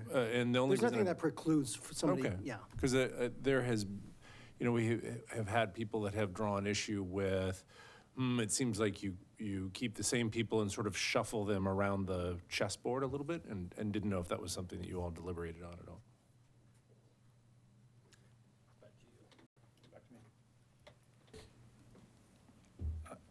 This applies across all of the boards to one degree or another, but I'm concerned that I don't know what geographic balance means exactly. I'm not sure what diverse community means exactly. And I fear that you have the sort of up top requirements or expectations of people coming into the role, you have a somewhat vague geographic balance and a somewhat vague diverse balance intent. And what that seems to me could lead to significant squabbling about how to weight one versus another and why a person should or should not be appointed based on how I internally view the importance of diversity versus how you view the importance of geographic equity versus how somebody else defines how a person's job qualifications might or might not fit. And so I'm struck by the complexity of the conversation that ends up resulting from this, and with a sense that it's made overly complicated. So I think if I recall correctly, we were sort of adding those as sort of fourth and fifth priorities for consideration after professional experience and personal experience in the different fields for the different boards and commissions. So for example, if it was between 4 North End folks and 1 South End person, perhaps staff and the mayor and deputy mayor might consider someone from the South End or Mid-Island. Just, it's another criteria for consideration in trying to identify some diversity by geography, ethnicity, age, gender, income, all the different factors around how we can increase the different perspectives on our boards and commissions. So not as primary deciders, but certainly as criteria further down in the list as you figure out which candidates to appoint or not. Yeah, I think that's a good summary, and it's certainly not intended to be prescriptive. I mean, again, these are just factors that all of us should be consider and weigh. And so we just wanted to make, I mean, the absurd example would be you have everybody on the planning commission who lives on First Hill. I mean, that's, you know. But let me counter. A, has it ever happened, and why would that be absurd if those are the people who are qualified and the people who apply? Because I guess I'd perceive a community of 24,000 as not being that big or that different. Well, again, I think it's just a matter of providing, as people nominate, as people review the nominations or the applications, these are just things that you might want, that we all might want to take into account. That's, I'm sorry. I appreciate that, and I appreciate Councilmember Weiker's suggestion that these are to be considered lower down a sort of hierarchy of priorities. That's not the way it's described here, and so I might just ask that we make it clearer that something with phraseology, something like all else being equal, please consider these things, or something that makes it clear that there is a hierarchy, because otherwise you just, it's not clear how anybody makes a decision without using their own internal weighting, which will not, for any good reason, match somebody else's internal weighting of factors. Then how do you determine all things being equal? I mean, I don't know, but I mean, I can easily imagine a scenario where we've got 2 people. Okay. Go ahead. I think that I think I understand what Councilmember Bassett is talking about. The way that it is written, it doesn't sound like it is, and these are some other things to consider. So let us try to change the language a little bit to state that while we have said that these are the things we want people to be interested in or have experience in, here are some other things we take into consideration when making appointments. I would almost encourage you to even be less prescriptive and just say something like, diverse qualifications and attributes or something like that, because I think the extent to which we start listing geography or race or gender, there's always something we're going to leave out or people are going to wish was brought in. So I would just, in the broadest of terms, say all things being equal. Maybe you don't even have to say all things being equal. Just say at the end, council will strive to have a diverse set of islanders represented on the board and commission, and just leave it at that. And because I have to be honest, I mean, really am super uncomfortable with The the language geographic says appointed members shall represent the public interest and not specific interest groups and reflect the city's diverse community. So we're trying to say diverse in capture everything and not call it out specifically by gender. Right, but you do call it out by geographic balance. Right, and that was to Strike the. the geographic balance, and I'm. Okay. But I'm but one person. Do we have thumbs up on striking geographic? We got 4, 5, 6, I guess. So do you want to cut all of those specific criteria and just leave it with that broad statement? I personally prefer the broad statement that says. I thought we were just talking about B. Geography. So, right, so we've cut geography, so I'm asking about all the other criteria that we identified. So what I would. Well, so for instance, when I teed up this question, I was looking at Design Commission, so I'm on page 7 of the agenda bill. I'm in qualifications down at, so it's A4, where it says representation. And I would be fine with, That's the same statement that's in every single one right, under I B. understand, Yeah. And so, I mean, in fact, I'm thinking maybe if we just strike the first sentence, appointed members shall represent the public interest and not specific interest groups and reflect the city's diverse community. I think that at that point, Yeah. you've sort of, that was the mayor's suggestion, and I would support that, and just strike that first sentence. All right, thumbs up. Or Oh, wait a second. No, I'm sorry, because I lost, I'm sorry. It does lose that, So just for anybody who's following out there, we're looking at qualifications, and then there's section 4, representation on page 7, but representation is consistent How throughout about all the this? different Yeah, but you got to keep that first phrase. An intent of the appointment process shall be to evenly represent the areas of interest as stated above, the public interest, and not specific interest groups, and reflect the city's diverse community. Yeah, I think that's okay. That captures all of it. Council, do we have consensus? Yeah, that's fine. Okay. So make that change everywhere. Yeah. I've got another one. So now I'm on page 8, appointment. So it's 5C at the top. And here I would urge that we change the terminology that's used. As I have, as was the practice when I was mayor, the staff recommends, the mayor recommends, the council appoints. And I think that terminology would serve us better here than to have the ambiguity of appointment followed by confirmation. So I would recommend that the council adopt that terminology and that process here. So staff recommends, mayor and deputies, we've made that change, right? So mayor and deputy recommend, council appoints. So is the main point then inserting the staff back? That to me is that's sort of factually correct, but it's more important that we get away from the idea that the mayor has appointed and council has confirmed. So it's really both. I mean, I guess it's just both.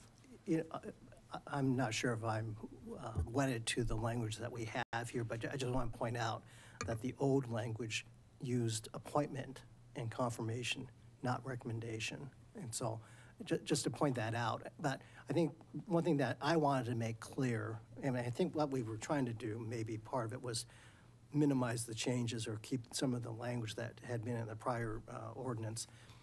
But I think what was important to me was to make it clear that even though the mayor and the deputy mayor may do something, whether it's a recommendation or appointment, whatever they did was going to be subject to the action of the entire council. Because I think there's too much, some people believe that somehow somebody gets onto a board and commission by the act of the mayor or deputy mayor, and that's it.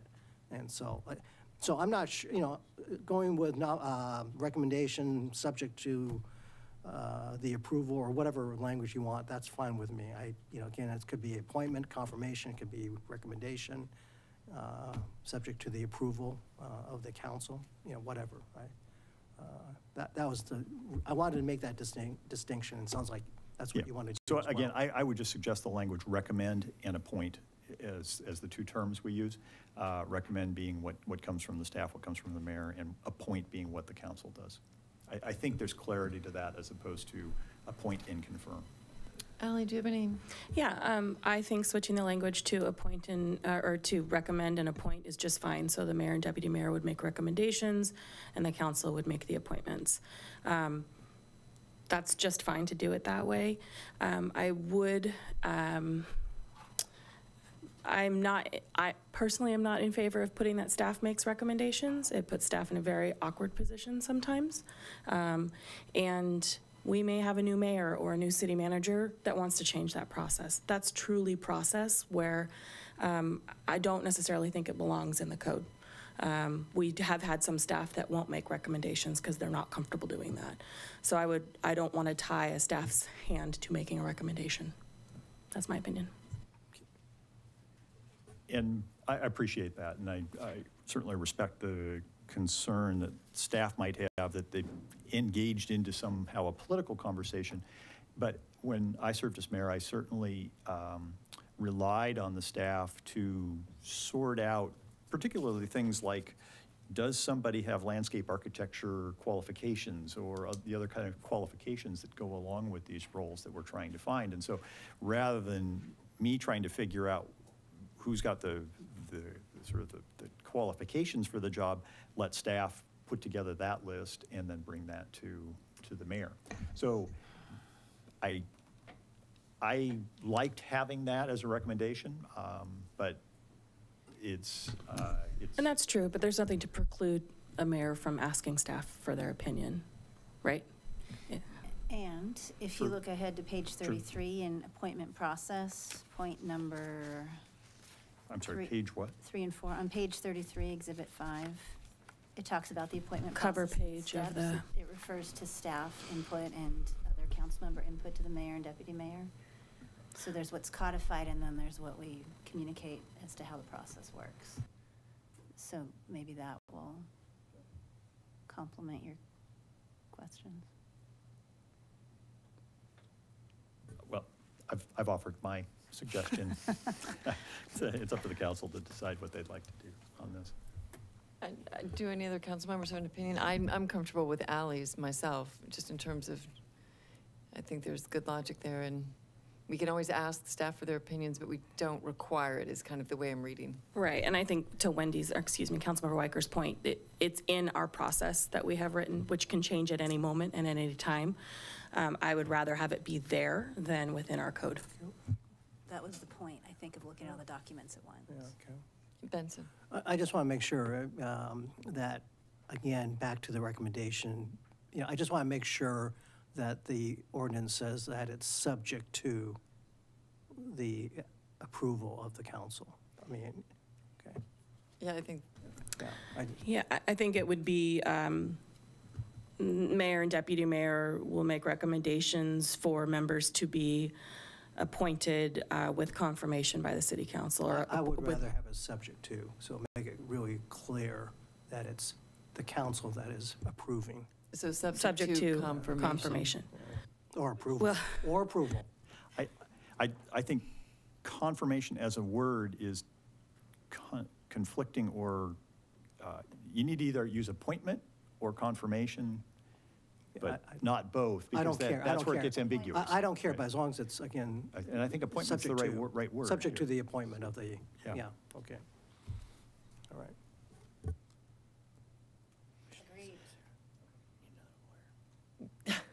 Exactly. So, so are we good there? Because I actually had a question under the appointment paragraph as well, separate matter. It refers to, and I don't know if this is new or if this is in the existing code, to be perfectly honest. The second sentence reads, members shall be appointed and confirmed without respect to political affiliations and shall serve without compensation. I've always known that they serve without compensation. Is this inclusion of political affiliations new? Or has that been in there for a while? They're smiling. That's a recommendation from the committee. I don't recall specifically how that conversation came about, but I think it was try to address that these are non-political party affiliation roles. These are nonpartisan, bipartisan, whatever appointments. It's in the existing code. It's in the existing code. Which board? I'm just looking at the bottom of page 10. Right now, I'm actually looking at design, but Yeah, so like on page 10, the bottom part of the deleted language, there is references to shall be selected without respect to political affiliation. And I think what happened was that staff saw that in design commission and was like, oh, that's a really good thing to put in all the boards and commissions. That's kind of how we looked at all of it too, was what's in each one of these that is that may be important to put in all of them. So it's in the existing.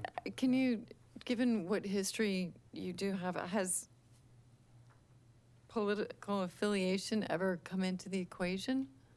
Because we've never had a box anywhere that said, you know, RD, independent, or do not. I mean, I'm trying to figure out how and when and where that comes into play. I think there's some perception that it's implied and not explicit, so this is making explicit that it's non-political, nonpartisan. Yes, if we talk about political affiliation in the RDI world, I don't have an example of that.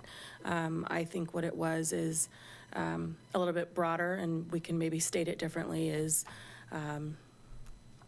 like-minded, choosing like-minded. So members shall be appointed and confirmed without respect to being like-minded? I'm not trying to be difficult. I'm genuinely not following. Okay, so there have been questions in the past that the people who have been appointed by the mayor are of like mind of the mayor, think the same way, feel the same way, have the same political affiliations. There is no reason to think that that is true. What we are doing by putting this in is to really state that we don't want that to be an issue, and we don't want that to be a problem or a perceived problem. So happy to take it out if you don't like it. It was in the design commission, so I think we just put it through to all of them. It feels a little bit to me like the whole issue of geography. If it hasn't materialized in concrete examples or issues or concern in the past, I'm not sure why we would stick it in now, but. So, again, while it hasn't been explicit, it's been implied by several people who weren't appointed that they weren't because of their political affiliation. So we're really trying to take out the perceived partisanship and who gets appointed and who doesn't. But it still remains a function of a council, not an individual or the mayor and the deputy mayor. And when a slate of candidates comes forward, there's not always comfort or ability to question that recommendation. So when the recommendations come forward with however the discussions happen as they are put together, once they're presented, council members don't tend to question and refute who's appointed, right? So I think this is trying to address how that might happen on the back end and how it comes forward and then how it comes to pass and the council confirms. It's trying to address the perception that some people have that this is somehow tied to the majority political affiliation of current leadership, right? So we're trying to take the politics out of who gets appointed and focus on the expertise and the professional experience and perceptions and values of people who are appointed to our boards and commissions. Does this make sense yet? Do I need to keep talking? Yeah, go ahead. So when I had the mayor's job, I certainly was accused of appointing people who were somehow like-minded. Yeah. And so here, by putting this language in, your scenario would be that the mayor and deputy pick a person they think would be appropriate to the job for whatever reasons.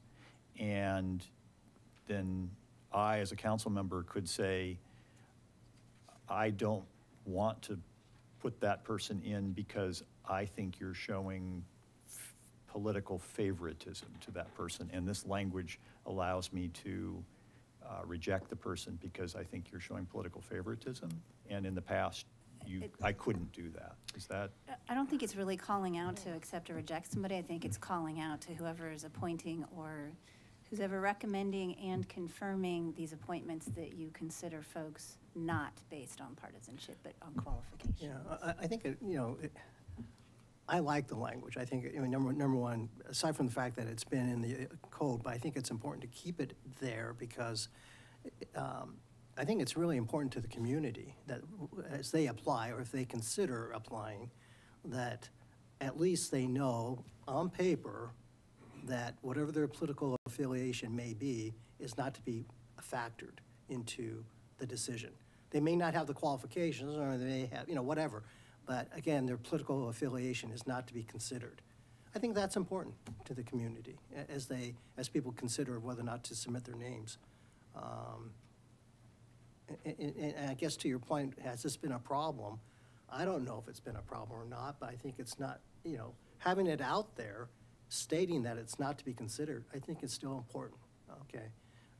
I'd like to think that it hasn't been a problem, but on the other hand, again, for the public's, for their review, their perception, it's a firm statement that it's not to be considered. So one more thing on this. So we as council members are elected through a nonpartisan election process, right? And I think the undertone here is, so somebody comes in and they are a Republican operative, for instance. They operate in the Republican Party. Overtly, that's their role, and I've in this scenario, I'm a Republican, and I say, I want to put that person in because they're Republican. I can't do that because of a political affiliation. I use that as sort of this gross example, but the undercurrent or the tone here of it, I guess, and Benson, you're absolutely right. It was language that was here before, and so I probably shouldn't be belaboring it. But the intent, as I hear you saying it, is simply that it's somebody who's I somehow have a respect for, but not about political affiliations as much as just having somehow a respect for, rather than somebody I don't have a respect for as in some sort of undefined fashion that doesn't go to political parties. And I just would ask you to help me understand a little bit where you're going with describing this as people you like or don't like versus political parties, which when we started as nonpartisan from the get-go here. So I don't think it's about like or dislike. I think it's about qualifications first, right? So the professional background, the experience, the knowledge on the issues, and then the diversity and trying to take any sort of political affiliation or influence out of consideration. So it's trying to neutralize any sort of political affiliation perception that the deciders might have and or the public might see in who gets the nod or not. I think for me, political affiliation would also be a subset within the broader diversity, because equally, based on the conversation we had just a few minutes ago, it could read members shall be appointed and confirmed without respect to political affiliations, gender, religious orientation, sexual orientation, location on the island. So to me, I guess it just feels a little bit strange that this one particular attribute is being called out. I mean, I get the gist of it. If I can speak honestly, I think it's been in there, which is, as I said, I've learned that tonight. But B, it feels like it's trying to address a perception of a group of people. And just as political affiliation may be perceived as having been an issue, I know that equally it could have been perceived that gender or race or economic position has also been. So I'm just wondering if we go and take the same approach that we did with regard to Geography. with the other section, which was representation, something that says, and confirmed without respect for any, I'm just trying to think, personal attributes or something that would even make it broader than political affiliations, just to make sure that, what we're looking at is the qualifications. It's that whole concept of a blind resume, where they basically chop off the person's name and they gender clear the resume and then people evaluate it. To me, that's essentially what we're saying, and political affiliation would just potentially be one element of it.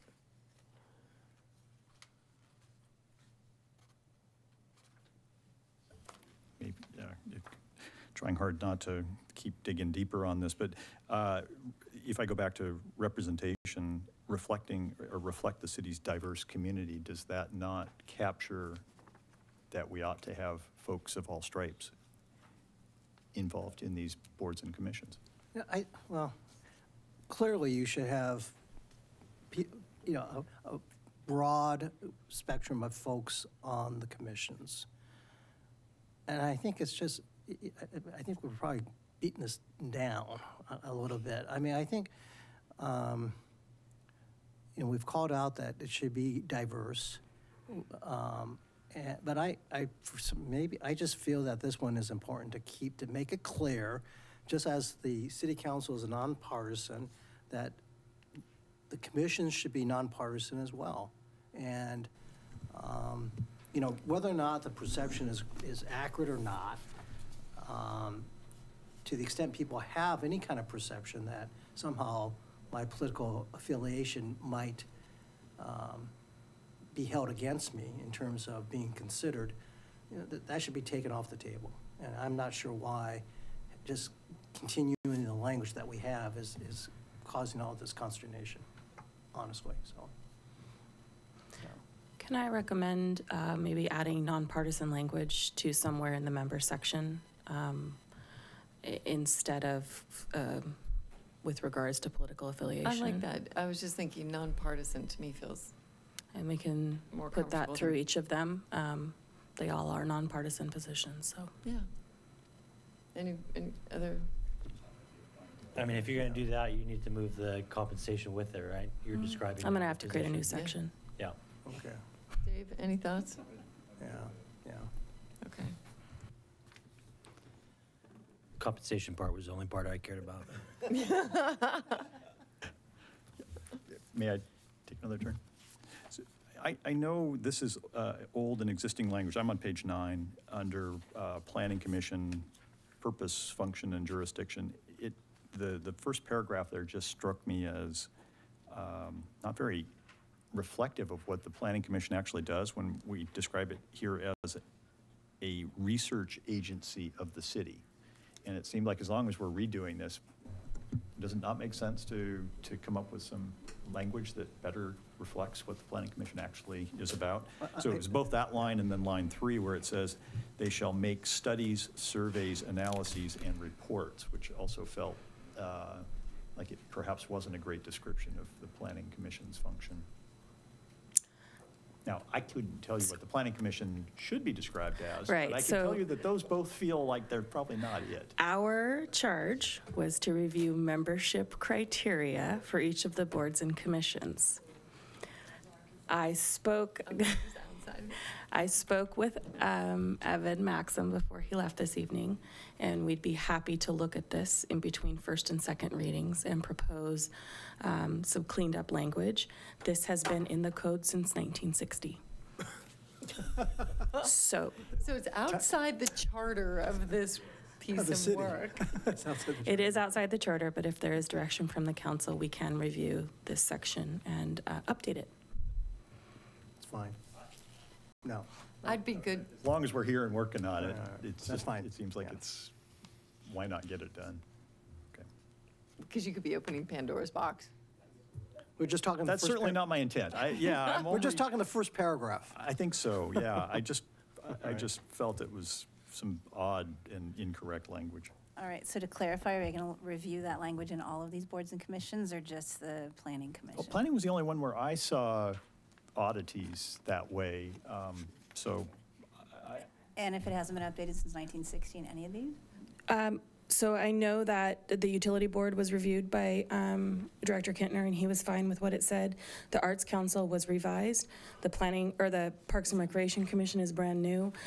So we'll look at Planning Commission and Design Commission. Great, okay. And the reason that first paragraph is so weird is that we used to have a town of Mercer Island, and that's where the Planning Commission came from. And so they had a little bit of a different role when they were in the town versus the city, so. Okay. And actually, I'm sorry, if you go over to page 11, is this, I think, just part and parcel of that, but if you go to page 11, bottom of the page, and then into the top of page 12, the language there is sort of equally, I think, too narrow, and particularly at the top of page 12, I was sort of befuddled as I tried to figure out what that sentence actually said, so I might suggest that get looked at as well. I'm looking at Chip's face. If we take 5 more minutes, can we make it a Q4 update instead? I've got another. Go. All right, I'm on the bottom of page 9, qualifications for Planning Commission members. And what it says is applicants who have an interest in these affairs will be given preference for appointment. Now, in the other sections, there is sort of counterbalancing language which says, for instance, over page 12 under utility board, it says, however, a broad mix of occupational backgrounds is desired. But in Planning Commission, apparently we don't allow that degree of flexibility. And it seemed to me that we might do well to be welcoming of folks who aren't coming with a particular agenda, but are just citizens who care about their city. But because in particular, I could conceive of a circumstance where you get a bunch of developers who say, well, I'd like to be on that board, and it gives them a clear preference over somebody who isn't. And so I'm suggesting we add the phrase, however, a broad mix of occupational backgrounds is desired, or some language to that effect onto the end of this one. I'm okay with that. I mean, yeah, that language is also, the language that you cite is also carried in some of the other. Yes, it is. Reports. Wendy, any thoughts?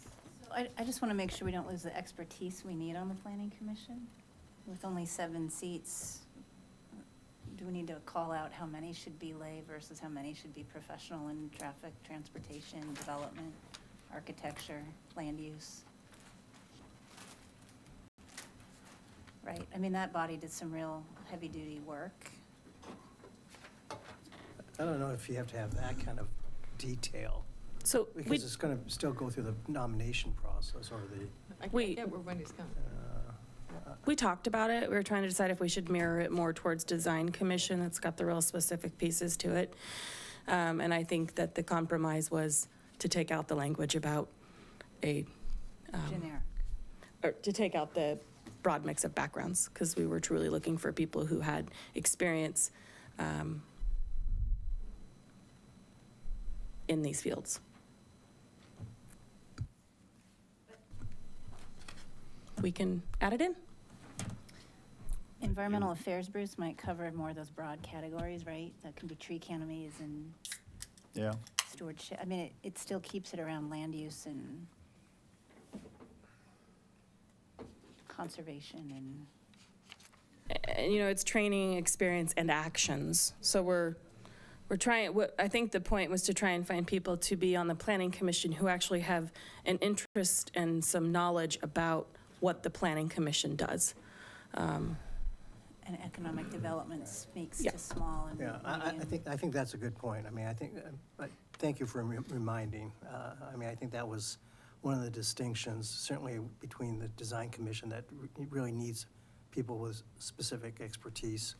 The Planning Commission, yes, but it's also a matter of, people may not have a degree in a particular area, but they may have, you know, work experience or an actual practical experience that could be considered, so. And planning is kind of a broad statement, Yeah. too. Yeah. Okay. But I, as a citizen who might be interested in the Planning Commission, would anticipate that I would be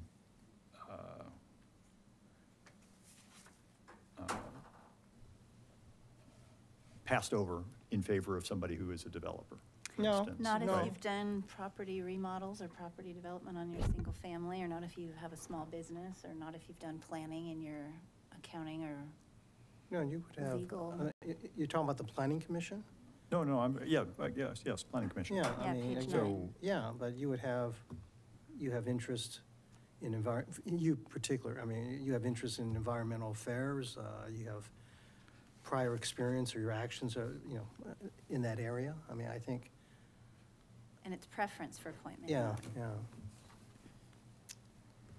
Okay, well, my preference would be the other language, but I certainly stand at the, just put that out there and let the Do a council. thumbs up, thumbs Well, down. I'm trying to think about how we might broaden this, because for example, under taking both of these scenarios, I'm trying to think about the public facilities conversation that we've been having.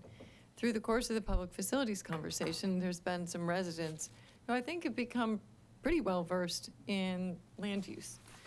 And they wouldn't necessarily, that wouldn't easily fall into one of the categories of environmental affairs, planning, land use, property development, and/or economic, training, experience, or actions. Now, you could say experience or actions. Yeah, it'd be land use actions. Yeah. Okay, because I would want to make sure that, again.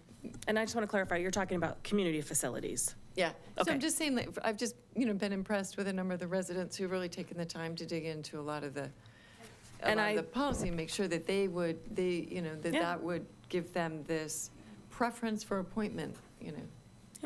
Okay. I would agree, that was the intent, I think. Okay. I'm happy to cede the point if there's not support for where I'm suggesting we go. I have no heartburn at all about that. Just put it out to the council. Dave, Salim? Good with what? Well,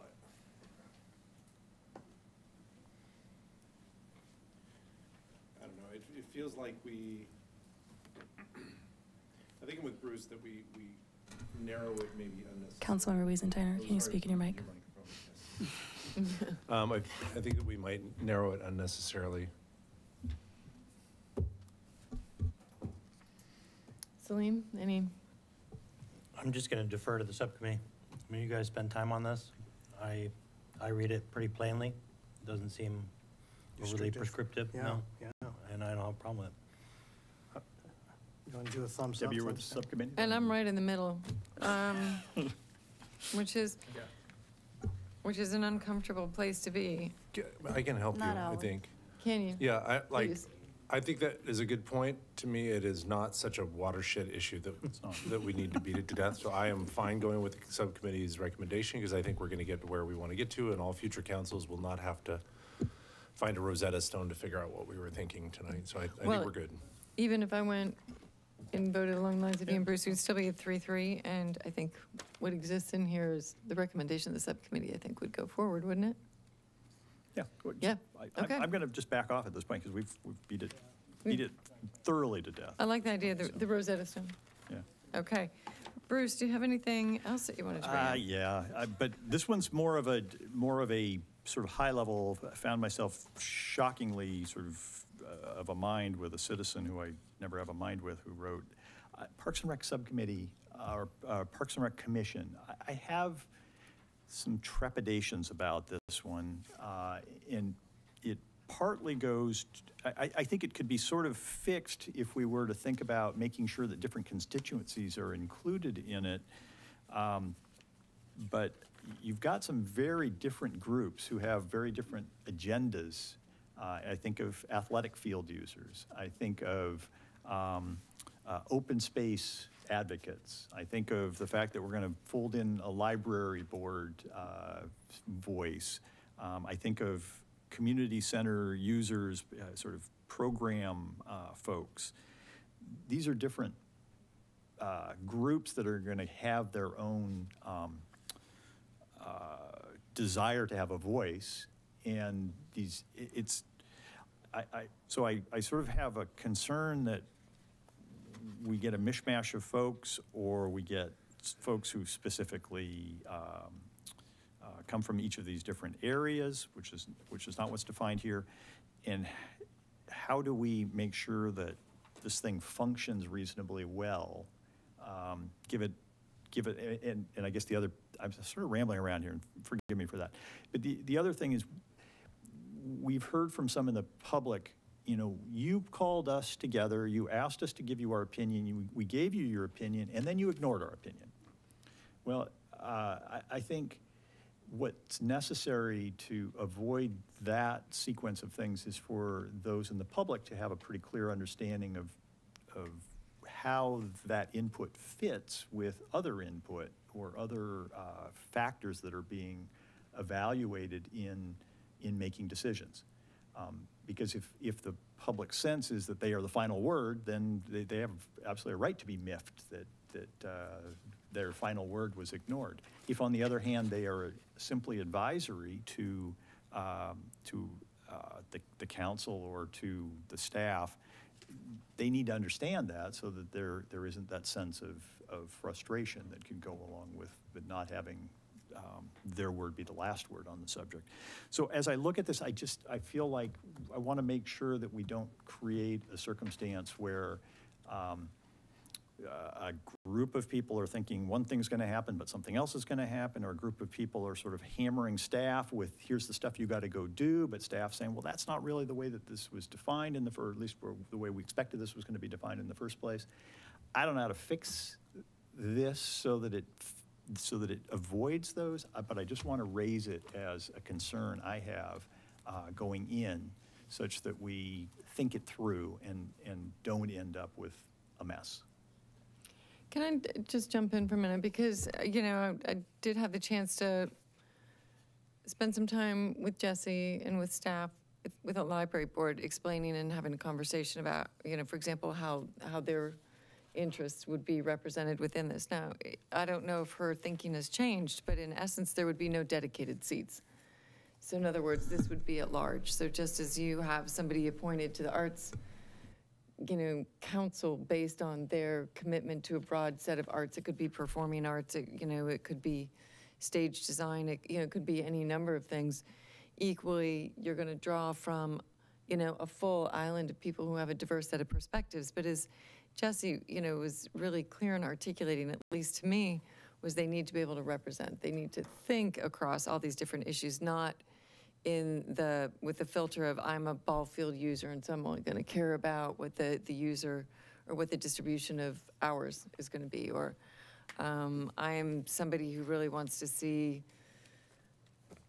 you know, you know, so that it does become broad, it does become representative, and it does become recommendation, just as we've taken recommendations from the Arts Council. We've taken recommendations from the Utility Board, which is arguably somewhat more narrow. But there's nothing, at least for me here, that I don't think isn't consistent with what we have elsewhere. And also just with the fact that I think it's a new organism, and people are going to have to figure it out. And I have a lot of confidence in Jessie and her ability to guide and manage their agenda. And Mayor, if I can add, I think this is a board not unlike Planning Commission. Recall just a couple weeks ago, you more or less ratified their work plan going forward. So that's how I envision you, again, are driving their agenda and their work plan. And they really are advisory. I have heard stories in the past of way long ago, I guess urban legend perhaps, that there was such a board that existed. Actually, Ira was there. Was there? Maybe. Oh. Yeah, there used to be, and I think it, Parks and Trails, and I think it did,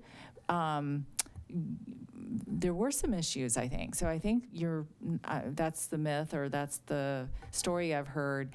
I think this is a case, and I think Planning Commission has it as well.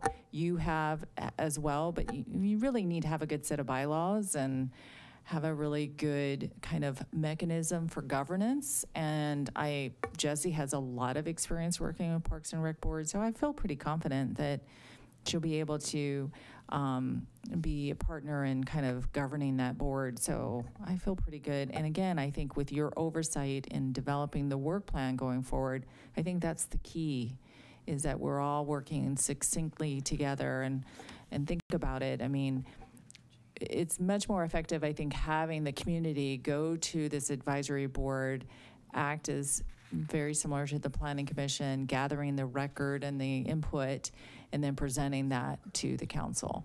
I think it is a little more efficient, so. I'm happy to support this if staff's confident that this is what you would like to see come together. Yeah, and I know this is not something, I don't even think we talked about this in the ad hoc committee meetings, but it is something I talk to staff about a lot, is succession planning. And so, you know, when you think about, obviously, future council members, I mean, oftentimes you think about who have served the community already. I mean, your boards and commissions ends up being, I think, a great bench to draw from. And I think, again, we didn't talk about it, but I do think this might be another pro for having, again, we've sunsetted one board, we add another one, but it could be another way for you to build a bench as well. Okay, Benson? Can I make a motion? Or, Thank you. Wendy, did you want to make a? I was just going to say, I think it's a great forum to have discussions about our parks and recreation programming and services before it gets to this body. So I was just going to weigh in and support. Okay, thanks, Benson. Okay, first of all, I'd like to thank the staff, Ally in particular, but all the staff members that have been participating in this process. Also want to thank former council member Tom Acker for basically encouraging us to take a look at this. Obviously, there's still some work to be done, so appreciate everybody's comment. But I'd like to move to set ordinance number 19C-01 and the revised boards and commissions application to January 15, 2019 for second reading and adoption on the consent calendar. Second. It's been first and second. Any discussion? All right, all in favor say aye. Aye. Opposed? Seeing none. We're done. Council, do you want to take a short break or? Not really. All right, so people are going to, I guess, take breaks as needed. All right, tell you what, let's take a break. We're going to take a 6-minute break. 6, okay. Because we know it'll be 11. Oh, man, let's get. Oh. So your daughter's concert's over, no doubt. Yeah.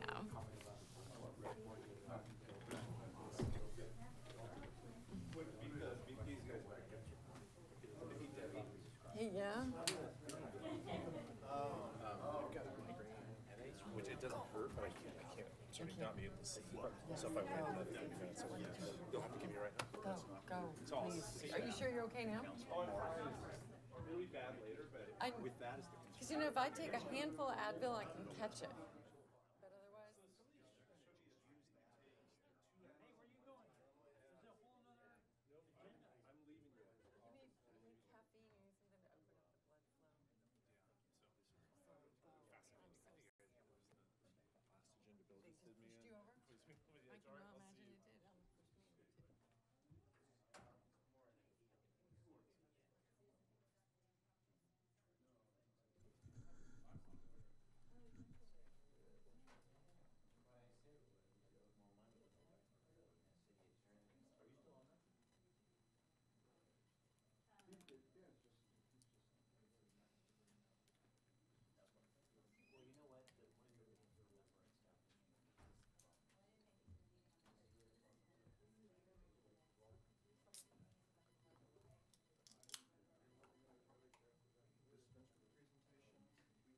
Dave's gone. We could stay for hours now. You guys have anything for her? It didn't seem like, it's a bit of a nothing to work.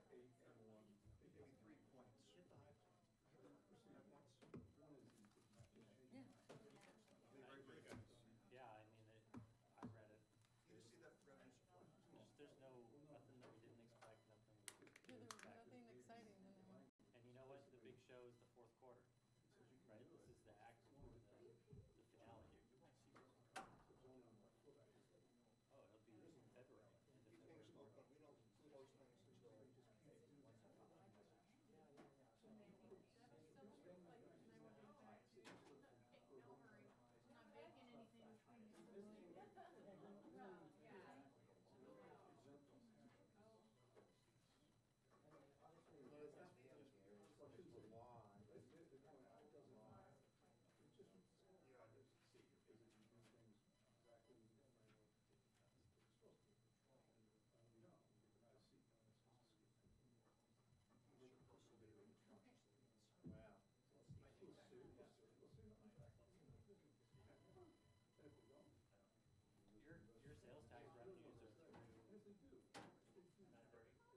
Well, Happy New Year.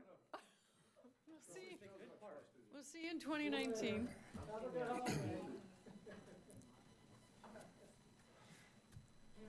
All right.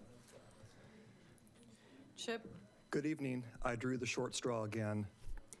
It only seems appropriate we should end the year with something financial, since we kind of began the year with major financial issues. I will be quick. I'll try to keep this to under 3 minutes. We'll touch on the general fund, quick highlights, REIT, and then the action item for the council are approving some 2018 budget adjustments. I want to make one point, and this is looking at 18 versus 17 through the third quarter of the year. We are flat. We're only up $49,000. That's 0.2%. In reality, we're actually down. When you factor in that 49K includes $307,000 of what falls under miscellaneous general government. What that is, in this particular case, is we've got a one-time $222,000 refund of overpayments related to police and fire to the Department of Labor and Industries. You factor that out, we're actually down $173,000 or 0.8%. General sales tax is up 8.3%. That's good. Hang tight on that. And license and permit fees are down 24% or $725,000. Pay attention to that in particular. Sales tax, I just want to draw your attention to construction. And so construction makes up 41% of the total. It's down 2.1%. Here's the good news. It's because through May, when you compare monthly construction sales tax receipts to the same month in 17, it was down, down, down. Beginning in June of this year, it has been greater than the same month in the prior year. So I actually expect when you get into the end of the year, construction to be very close to what we brought in 17, maybe just a hair above. It's turned, is my point, starting in June. Retail wholesale trade and admin support services are up significantly because internet sales tax. And they're spread over these multiple business sectors, but they're in these two groupings in particular. That's where we're seeing the big surge. Overall, up 8.3%. Utility tax, I just want to point out, electric gas is down 6.1%. Why? Because 17 was the coldest winter in 32 years. And so people use their heat, right? And whereas this past year has been more typical in that regard. And so we're coming off this high utility tax in 17, coming back down to a more normal year in terms of temperatures, therefore more normal year in terms of heating your house. Overall, utility tax is down 2.5%. Development activity. This is worth paying attention to. This is building permits issued for single family in the gold, and in the olive color is total permits. You'll see single family is down almost 21% versus 17. If you look at 18, it really is about the same as 13 and 14 in terms of overall development activity as measured by building permits issued. Let's look at this in terms of building valuation. Down 37% for single family, down 37% for all building permits. Again, if you look at across the board, 18 really matches up with 13, 14 timeframe once again. Now, don't get too concerned. There's stuff that's in the hopper that's happening. We need 3-4 more months before we really get a sense of are things going to go through or not, but there's lots of talk going on about stuff related to single family and some commercial stuff. So hang tight. Finally, REIT. REIT is down 6.6%. That's about $209,000. Why? Because 17, we had the sale of Island Corporate Center in July of 17, and that generated $203,000 spike in REIT. Property sales are down 8.5%. This is happening King County wide. Sales are down. Average sales price, of course, is up 11%. It's $1.6 million through the third quarter of this year. The forecast for 18, we expect to bring in about $400,000 in change over what was budgeted in 18, but all of that surplus, if you will, has been programmed into the 2019-2024 CIP. And with that, we have budget adjustments. I can walk you through those if you need me to. The short version is simply this. We're doing those things we've been talking about where we're closing the beautification fund. We're also taking the contingency fund target up to the 12.5%. That equals 1.5 months. So that's money coming from beautification fund, a little bit from beautification fund into contingency The $300,000 revenue stabilization reserve in the general fund goes to contingency. A little bit of compensated absences, $200,000 and change, goes to contingency. That helps us hit that 12.5% target as of end of this year. We're doing a few other cleanup things, closing out the Transportation Benefit District Fund. We don't need that fund anymore. And then one other thing is all the costs that have been related to the Tully site. We've had budgets in multiple places, in the street fund, beautification fund, and this town center parking facilities fund. And it started out that way because there was some uncertainty. I have some adjustments that consolidate everything into one place, that move it from street and beautification into town center parking facilities fund, so it's in one place. Because actually that was my only question. Sure. Can you just elaborate a little bit on that fund, what's in there, what it's going to be used for, so that we're super clear, and also arguably potential reimbursement as we go forward? Right, exactly. And so that fund is envisioned for what currently are the Tully site and the Freshie site. And those costs related to, for example, the environmental assessment stuff. We had phase 1 that was accounted for in the street fund. I'm just moving the budget and all that cost into this town center parking facilities fund. We're getting ready to start phase 2, and we need your appropriation for $100,000 for phase 2 for that study and its corresponding costs.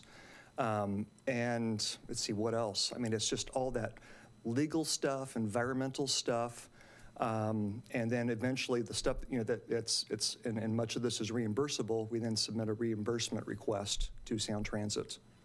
Remember, we pre-funded that with that $2 million plus surplus and REIT from a prior year is sitting in there. So, thanks. Okay, thanks, you bet. Anything else? Not for me. All right. All right, so that's it. Council, any questions? In particular, any questions with regard to some of the budget adjustments? We've been through a lot of this before. Page 17, Exhibit 2.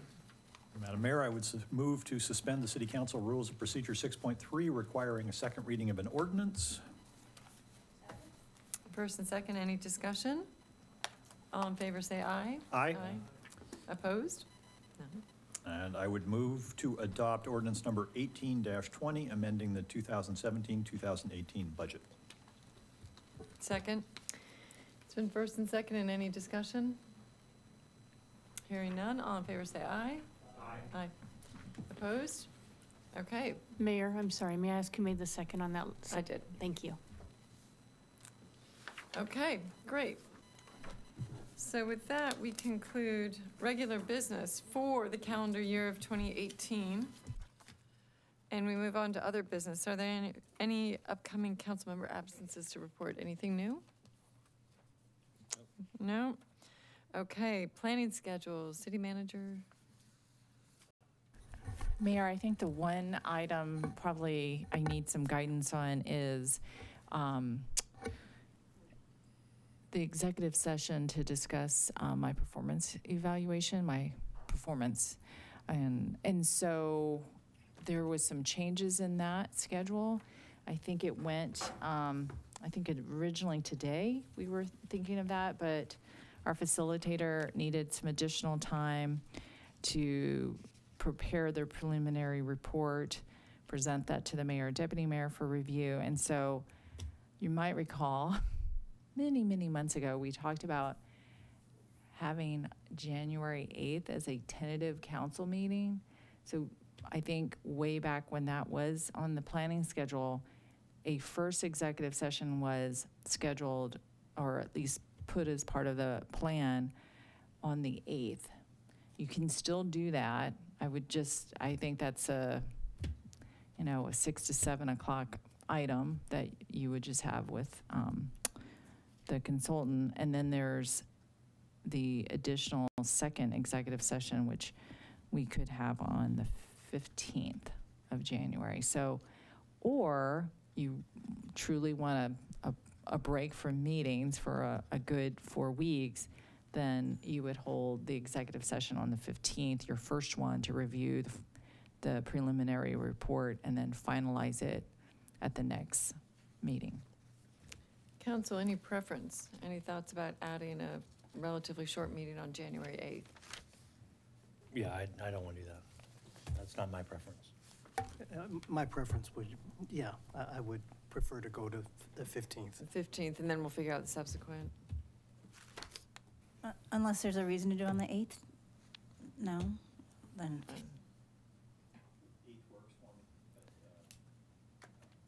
Okay, I think what we'll do is we'll go ahead and schedule that first one for the 15th. And then we'll go from there. Thank you, that's super helpful, because I'm kind of in limbo on how to handle that.